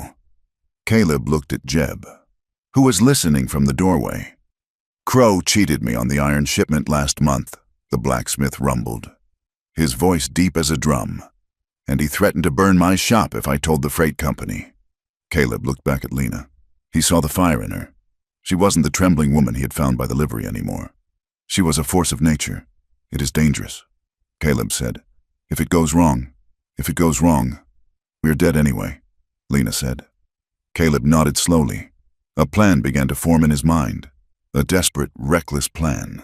But the only one that offered a future. I will be there, he said. No, Lena said. You can't come in. Avery will shoot you. I won't come in the front, Caleb said. And I won't come in alone. He looked at Jeb. Are there any hands in town from the Box T Ranch? Shorty and Red are at the saloon. Jeb said, they always liked you. Caleb, they didn't like how Crow treated you. Go get them, Caleb said. Tell them I am buying the next round. And tell them I have a story to tell about a telegram from San Saba that never existed. Sunday morning dawned crisp and brittle. The church bell tolled across the plains, a mournful sound that summoned the faithful. The church was a simple white structure, the paint peeling on the south side. Inside, it was packed. The air was thick with the smell of wool, damp coats, and kerosene lamps that flickered on the walls. Dust motes danced in the shafts of light that cut through the windows. Liana walked in alone. The conversation died instantly. Heads turned, eyes widened. She walked down the center aisle, her boots clicking on the wooden floor. She wore her black dress, brushed and pressed. She did not look at the floor. She looked straight ahead. She took a seat in a pew near the middle. The space around her remained empty, as if she were surrounded by an invisible wall. In the front row, Elias Crow stiffened. He turned slightly, his eyes narrowing when he saw her. He whispered something to Marshal Avery, who sat beside him, looking miserable. The Reverend, a thin man with a voice like dry leaves, began the service. He spoke of sin. He spoke of the wickedness of the flesh. He spoke of the need to cast out the unclean things from the community. Every word felt like a stone thrown at Lena. She sat with her hands folded in her lap, her knuckles white. She waited. And finally, "My brethren," the Reverend droned, "let us pray for those who have lost their way." Lena stood up. The movement was sudden, jarring in the stillness. The Reverend stopped mid-sentence. "Sit down. Mrs. Hart," Crow barked from the front row, not bothering to whisper. "No," Lena said. Her voice was thin at first, shaking with adrenaline. But she cleared her throat and spoke again, louder. "No, I will not sit down." A gasp rippled through the congregation. "You speak of sin, Reverend," Lena said, her voice gaining strength. "You speak of casting out the wicked, but you have the wicked sitting in the front pew." Silence. Absolute, terrified silence. "How dare you, Mrs. Gable hissed from across the aisle. "I dare because I have nothing left to lose," Lena said. She turned to face the room. She looked at the faces, the neighbors, the shopkeepers, the people who had watched her grow up. "You all whisper about me," she said. "You say I killed my husband. You say I'm a harlot because I didn't want to freeze to death alone." She pointed a trembling finger at the altar. Silas Hart was not a hero. He was a monster. He beat me. He beat me until I couldn't walk, and then he prayed over me while I bled. "Lies!" Crow shouted, standing up. He turned to the crowd, his face red. "She is hysterical. She is possessed. Marshal, remove her." "I saw it." The voice came from the back. "Mrs." Miller stood up. She was shaking so hard she had to hold on to the pew in front of her, but her voice was clear. "I saw it," she repeated. 2 years ago, behind this very church. Silas beat her like a dog, and Elias Crow saw it too. A murmur of shock ran through the room like a wave. "Mrs. Miller is senile," Crow yelled. "Do not listen to her. He threatened to take my home if I spoke. Mrs. Miller cried out. "He holds us all by the throat." The church was in chaos now. People were standing, shouting, arguing. The facade of Blackwood's decency was cracking. Then, a shadow fell over the open doorway at the back of the church. A silence swept from the back of the room to the front, like a wind dying down. Caleb Ryder stood in the doorframe. He leaned casually against the wood, his thumbs hooked in his belt. He was not wearing a coat. His gun was holstered at his hip. Behind him stood Jeb the blacksmith and 2 rough-looking cowhands, their arms crossed. "Marshal!" Crow screamed, pointing a finger that shook with rage. "Arrest him! He is a killer! He is here to murder us all!" Caleb didn't move. He spoke, his voice calm, carrying effortlessly to the rafters. "I'm not here to kill anyone," Caleb said, "unless they need killing." He walked forward, just a few steps. The crowd parted for him, shrinking away from the dangerous man. "I have seen a lot of bad towns," Caleb said. "I have seen towns run by gamblers and towns run by thieves, but I have never seen a town run by a hypocrite who hides behind a Bible." He looked at Avery. "Tell them about the telegram." "Marshal," Caleb said, "the one from San Saba." Avery stood up. He looked at Crow, then at Caleb, then at the floor. There wasn't a telegram from the judge. Avery mumbled. "What?" someone shouted. "Speak up." "Crow wrote it," Avery said, his voice miserable. "He told me to say it. He wanted Ryder gone so he could get the widow's land." The room exploded. The fracture was complete. The authority of Elias Crow shattered into 1,000 pieces. "You traitor!" Crow shrieked at Avery. "You incompetence!" Crow looked around. He saw the judgment in the eyes of the town. He saw the end of his reign. He looked at Lena, standing proud and defiant. He looked at Caleb, the man he couldn't break. Panic, primal and vicious, took over. Crow reached inside his coat. "He has a gun!" Jeb shouted. Crow pulled out a small, nickel-plated revolver. He wasn't aiming at Caleb. He pointed it wildly at Lena. "You witch!" he screamed. "You ruined everything!" "No!" Caleb roared. He moved faster than thought. He sprinted down the aisle. Crow fired. The shot went wide, missing Lena but shattering the glass chimney of an oil lamp mounted on the end of a pew. The lamp exploded. Burning oil sprayed across the dry, varnished wood of the floor and onto the hem of Mrs. Gable's dress. "Fire!" someone screamed. "Mrs." Gable shrieked, batting at her skirts. Men rushed to help her.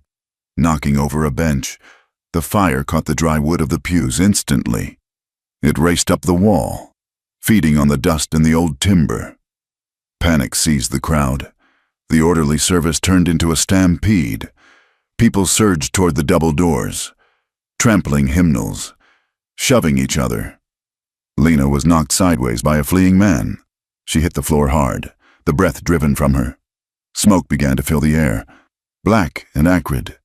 "Lena!" Caleb shouted. He couldn't see her through the press of bodies and the rising smoke. He fought his way forward, shoving men aside. "Out of my way!"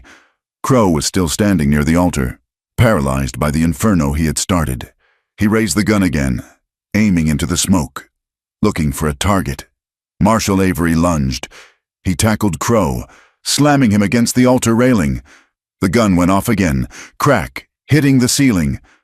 They wrestled, rolling on the floor near the growing flames. Avery, younger and desperate to redeem himself, drove his fist into Crow's face. Crow went limp, sliding down the steps. Caleb found Lena. She was on her hands and knees, coughing, disoriented.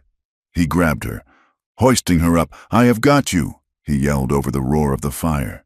The heat was intense. The flames were licking at the ceiling now, curling toward the rafters.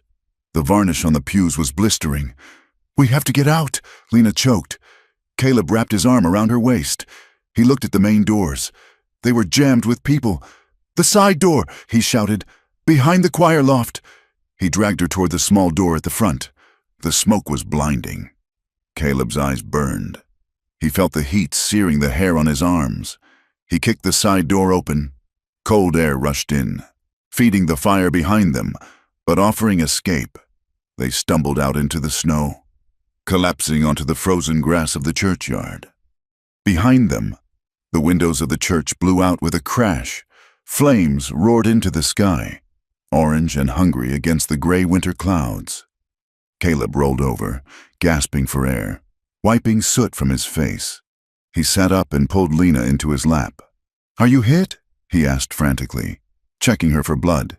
"Did he hit you?" "No," Lena sobbed. "I am okay. I am okay." She clutched his shirt, burying her face in his chest. She was shaking violently. "I thought I lost you," she cried. "I thought it was over." Caleb held her tight, rocking her back and forth. "I am here. I am not going anywhere." Around them, the townspeople were spilling out of the main doors, coughing, blackened by soot. They gathered in the yard, watching their church burn. They watched the flames consume the symbol of their community. And then, one by one, they turned to look at the two people on the grass. They saw the drifter, the dangerous animal, holding the widow. They saw the way she clung to him.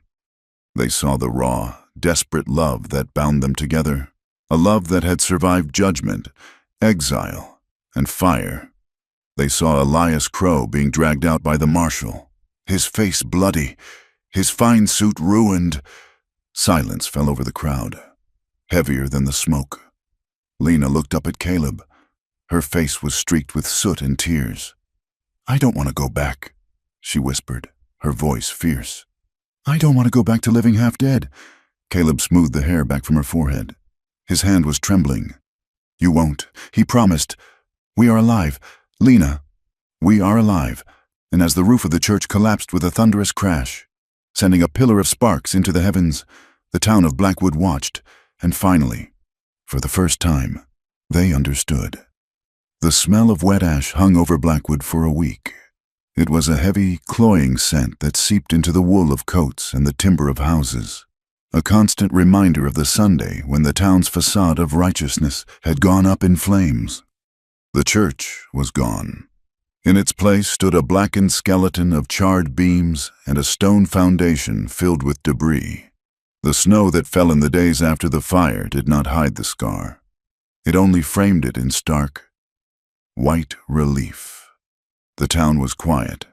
The usual bustle of the main street was subdued, men speaking in low voices as they passed the ruin. The saloons were somber. The judgment that had fueled the town's gossip for so long had been replaced by a stunned, uncomfortable reckoning. Elias Crow lay in his bed above the mercantile, his leg broken in the fall from the altar steps, his face bandaged where the fire had licked him. But his injuries were more than physical. His power, once absolute, had shattered the moment he pulled that trigger. The town had seen the monster behind the mask of piety. They had seen him willing to shoot a woman to keep his secrets. The rumors began to change. They no longer whispered about Lena's sins. Instead, Mrs. Miller stood on her porch, wrapped in a heavy shawl, and told anyone who would listen what she had seen behind the woodpile years ago. She told them of the bruises Lena had hidden. She told them of Crow's threats. "It is not a curse." Mrs. Miller told the baker's wife, "It was cruelty, and we let it happen because it was easier than speaking up." The image of the widow Hart as a temptress dissolved, replaced by the uncomfortable truth of a woman who had been fighting a war alone in her own home. Marshal Tom Avery sat in his office, the stove burning hot against the chill. His desk was covered in papers, ledgers he had seized from Crow's safe while the merchant was unconscious. Avery looked older. The lines around his eyes had deepened. He had spent years telling himself he was a peacekeeper, but the fire had shown him he was just a paid guard for a tyrant. He turned the page of a leather-bound book. It was all there. The fraudulent interest rates charged to the ranchers, the coercive terms on the loans given to families like the Millers, and a specific note, written in Crow's jagged hand, detailing a plan to pressure Lena Hart into insolvency to acquire her lot for a warehouse expansion. Avery closed the book. He felt sick. He lit a cigarette, his hand shaking slightly. He had nearly arrested an innocent woman. He had nearly shot a man who was only trying to save her. He stood up, grabbing his hat and coat. He had a job to do, a real job. This time, he found Caleb Ryder at the livery stable. Caleb was grooming the bay horse, his movements slow and methodical. He stopped when Avery entered, his hand resting near his hip. Though he wasn't wearing his gun belt, "Marshal," Caleb said. His voice was guarded. "Ryder." Avery nodded. He didn't rest his hand on his weapon. He kept his hands visible. "I have been going through Crow's papers." "Is that right?" Avery took a breath. "There is no telegram from San Saba." "Ryder, you knew that." "But now I have proof. Crow drafted a request for a warrant, but he never sent it. He just wanted you gone." Caleb stroked the horse's neck. "I figured as much." Avery scuffed his boot in the straw. "I have also been looking into the old trouble. The real trouble. I sent a wire to a friend of mine in Santa Fe. He checked the circuit records." Caleb went still, and it seems there were witnesses to that fire who finally spoke up after Sterling died last year. Avery said, "They say Sterling's boys lit the barn. They say you fired in defense of your brother. The bounty was dropped 6 months ago. News just travels slow to the territories." Caleb let out a breath he felt he had been holding for 8 years. The tension in his shoulders dropped an inch. "So I am free?" he asked. "You are free of the law," Avery said. "But this town—" Avery looked out the stable door toward the blackened ruins of the church. "Tensions are high. Ryder, people are ashamed. And when people are ashamed, they get angry. They need time to forget what they saw. They need time to rebuild." He looked back at Caleb. "If you stay, there will be trouble. Not from me, But someone will get drunk. Someone will say something. You will have to fight again. And I don't think you want to fight anymore. I don't, Caleb said quietly. I have a proposition, Avery said. He pulled a folded document from his coat pocket. Crow is in a bad way. He is facing charges for attempted murder, arson, and fraud. He is desperate to avoid a prison cell. I told him I might be able to speak to the judge on his behalf if he makes restitution. Avery held out the paper. This is a deed, he said. It is for a homestead over the pass, in the Shelter Valley. Crow bought it years ago for the water rights and let it go to seed. It is not much. It is wild country, but it is free and clear. Caleb took the paper. He unfolded it. It was a transfer of land, signed by Elias Crow with a shaky hand. He gives you the land, Avery said, and in exchange, you and Mrs. Hart leave Blackwood. You start fresh, somewhere nobody knows your names. Caleb looked at the deed. He looked at the marshal. You are asking me to run. He said, I am asking you to choose peace. Avery corrected. For her sake. Caleb nodded slowly. He folded the paper and put it in his shirt pocket. We were leaving anyway, he said, but we will take the land. It is the lease Crow owes her. Lena sat in her kitchen. The room was half empty now. The boxes were packed. The house felt strange, like a shell she had already outgrown. She touched the wall near the window. She remembered the nights she had stood here, terrified of the dark. She remembered the way the house had felt like a coffin. Now, it was just wood and plaster. It held no power over her. The door opened and Caleb walked in. He brought the cold air with him, and something else, a sense of purpose. He placed the deed on the table. It is ours, he said. If we want it. Lena picked up the paper. She read the legal description of the land. 160 acres. Shelter Valley. Crow signed this? She asked. Avery made him. Caleb said. It is our way out.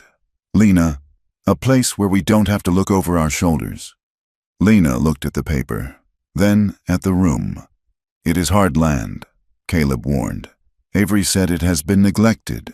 It will be work from dawn to dark just to keep a roof over our heads. I am not afraid of work, Lena said. She looked at him. She saw the question in his eyes. He was offering her a life of hardship, of isolation, of struggle.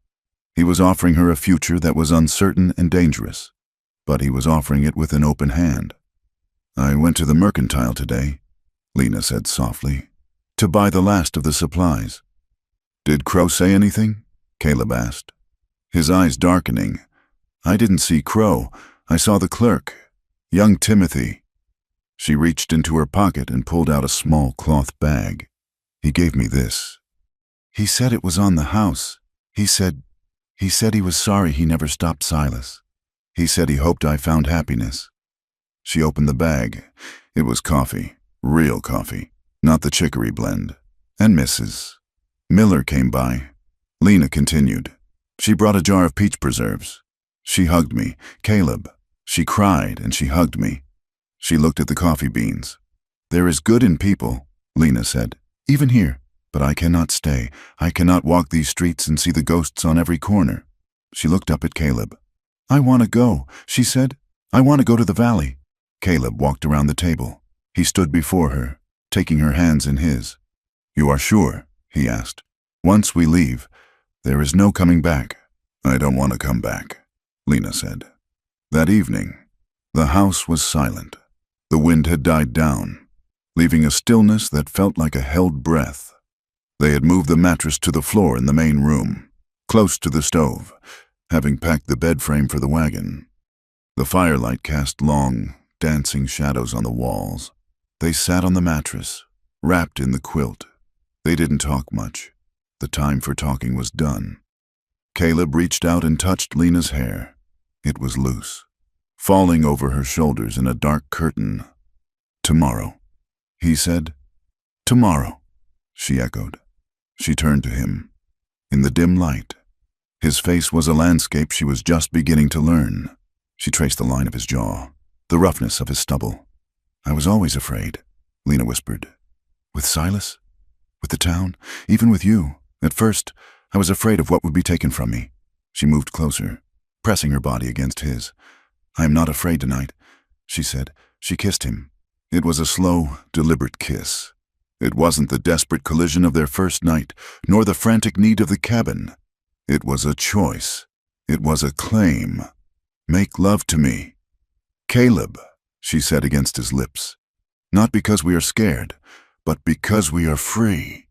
Caleb held her face in his hands. He looked at her with a reverence that made her heart ache. He looked at her not as a broken thing to be fixed, but as a whole woman who had chosen him. He lowered her back onto the mattress. The intimacy that followed was a conversation without words. It was an exploration. Caleb took his time, his hands moving over her with a gentleness that belied his strength. He memorized the curve of her hip, the pulse at her throat, the way her breath hitched when he touched the scar on her arm. Lena held him, feeling the weight of his body as an anchor. She traced the muscles of his back, the scars that told the story of his survival. She kissed them, one by one, sealing them with her acceptance. There were no ghosts in the room that night. There was no Silas. There was no crow. There was only the firelight, the smell of pine and skin, and the whispered promises that they would fight for each other, no matter how hard the land or the world became. Dawn was a blade of gray light cutting across the eastern horizon. The air was frigid, the kind of cold that freezes the breath in the throat.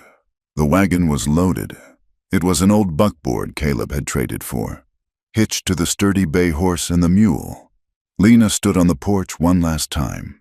She wore her heavy coat and a wool scarf wrapped around her head. She looked at the empty house. She left the door unlocked. Maybe someone else would find shelter there. Maybe the wind would claim it. It didn't matter. Caleb walked up the steps. He took her hand. "Ready?" he asked. Lena squeezed his hand. "Yes." She climbed onto the wagon seat. Caleb swung up beside her. He took the reins. "Walk on," he said to the team. The wagon creaked into motion. The wheels crunched on the frozen ruts of the road. They rode through the town of Blackwood. It was sleeping. The windows were dark. The ruins of the church were a black smudge against the gray sky. They didn't look back. They kept their eyes fixed on the distant mountains, where the pass cut through the stone like a gateway. As they cleared the edge of town, the sun broke the horizon. It flooded the plains with a pale, cold gold. The vastness of the west opened up before them, indifferent and beautiful and endless. The journey was brutal. The pass was treacherous, the trail narrow and slick with ice. The wind tore at them, screaming through the canyons. They camped that night under a canvas sheet strung between two boulders. A sudden late snow had begun to fall, large wet flakes that hissed when they hit the fire. They huddled together under the canvas, sharing their body heat. They were cold, they were exhausted, and every muscle ached. But as Lena watched the snow falling just inches from her face, she smiled. "What is it?" Caleb asked, rubbing warmth into her hands. "I was just thinking," Lena said. "I have never been this cold in my life, and I have never been this happy." Caleb kissed her temple. "Just wait," he said. "Just wait until we get home." They reached Shelter Valley 2 days later. It was a bowl of land tucked between high ridges, protected from the worst of the northern wind. A creek, frozen at the edges but running clear and fast in the center, cut through the middle. The homestead was a wreck. The cabin was little more than a lean-to. The logs rotted at the corners. The roof collapsed on one side. The fences were broken teeth jutting from the snow. The fields were choked with the gray skeletons of weeds. It looked hopeless. It looked like ruin. Caleb stopped the wagon. He looked at the devastation. He felt a twist of shame. He had brought her to this, to a pile of rotting wood in the middle of nowhere. "It is bad," he said heavily. Maybe we can keep going. Maybe we can find a town further west." Lena climbed down from the wagon. She walked through the knee-deep snow toward the cabin. She stepped inside the doorway, looking up at the patch of sky visible through the roof. She walked to the window frame, which had no glass. She looked out at the valley, at the creek, at the mountains rising like sentinels on all sides. She turned to Caleb, who had followed her, his hat in his hand. "The soil is deep," she said. "I can see it where the snow has drifted. It is rich. The roof is gone." "Lena," Caleb said. "We can fix it," she said. "The well is probably dry. We will dig it deeper." Caleb looked at her. She wasn't looking at the rot. She was looking at the future. She walked over to the corner of the room. "We can put the stove here," she said, gesturing. "And the bed over there, away from the draft. I can make curtains for this window, heavy ones, to keep the heat in. And maybe in the spring, we can build a porch, a place to sit and watch the sun go down." Caleb felt a lump in his throat. For 10 years, he had looked at buildings and seen only shelter or targets. Lena looked at a ruin and saw a home. "We can build a porch," he agreed, his voice rough. He walked over to the wall and tested a log. It was solid beneath the rot. "I can cut timber from the ridge," he said. "I can have the roof tight in a week." Lena smiled. It was a smile that reached her eyes, bright and undeniable. "Then we are home," she said. They worked until their hands were raw. They patched the roof with canvas and sod until Caleb could cut new shingles. They cleared the floor. They set up the stove. That night, the work was done for the day. The cabin was sealed, mostly. The fire was roaring. They went outside to bring in the last of the wood. The sky had cleared. It was a vast, terrifying dome of black velvet, pierced by 1,000,000,000 stars. There were no town lanterns to dim them. They blazed with a cold, white fire. The wind bit at their cheeks, but they stood there, wrapped in the shared blanket, leaning against the rough logs of their new home. Lena looked up at the Milky Way, a river of light spanning the heavens. "I will never forget it," she said quietly. "Forget what?" Caleb asked, his arm tight around her. "The fire," she said, "the way they looked at me, the way Silas looked at me." She turned her face into his coat. "Part of me will always be there. Caleb, part of me will always be that scared woman in the kitchen." "It is okay to remember," Caleb said. "The scars remind us that we survived." "I know," Lena said. She looked up at him. "But I am tired of the past writing my story. I want new memories. Caleb, I want to remember the smell of new wood. I want to remember the sound of the creek. I want to remember how it feels to cry because I am happy, not because I am broken." Caleb looked at her. He saw the strength in her jaw, the softness of her mouth. "I used to think I was a ghost," he said. "I thought I was meant to drift until a bullet found me. I thought that was my penance for the lives I took." He touched her cheek with his gloved hand. "But being here, with you, fixing this broken place, it feels like the first honest thing I have done." He looked at the valley, bathed in starlight. "Maybe justice isn't about punishment." He said, "Maybe it is about choosing something to fight for. And I choose this. I choose you." Lena turned in his arms. The wind whipped her hair across her face, but she didn't shiver. "Caleb," she said. He looked down at her. "I don't want to be alone," she said. The words echoed the first night they had met, but the fear was gone. It was no longer a plea for safety. It was a declaration. It was a demand for a witness to her life. "Not tonight," she whispered. "Not any night that is left to us." Caleb pulled her close. He wrapped her in his arms, a fortress against the cold. He held her like he would never let go, because he knew he never would. "I am here, Lena," he said, his voice anchored in the earth. "I am right here." They stood for a moment longer, two small figures in the vast, wild emptiness of the west. Then Caleb turned, and together they stepped back into the dim, warm light of the cabin. The wind howled down from the mountains, rattling the new shingles, searching for a way in. But the door was shut, the fire was lit, and in the heart of the winter, in a valley that appeared on no map, Lena Hart and Caleb Ryder began the long, hard work of living. Thank you so much for listening to this story. I don't want to be alone tonight. It has been a journey through the cold winds and warm hearts of the American West. I would love to know, where in the world are you listening from? Please leave a comment below and share your location.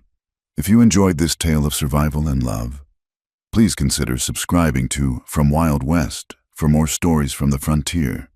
And don't forget to share your thoughts on Lena and Caleb's journey in the comments. Did they make the right choice? Thank you for your time. And until the next campfire,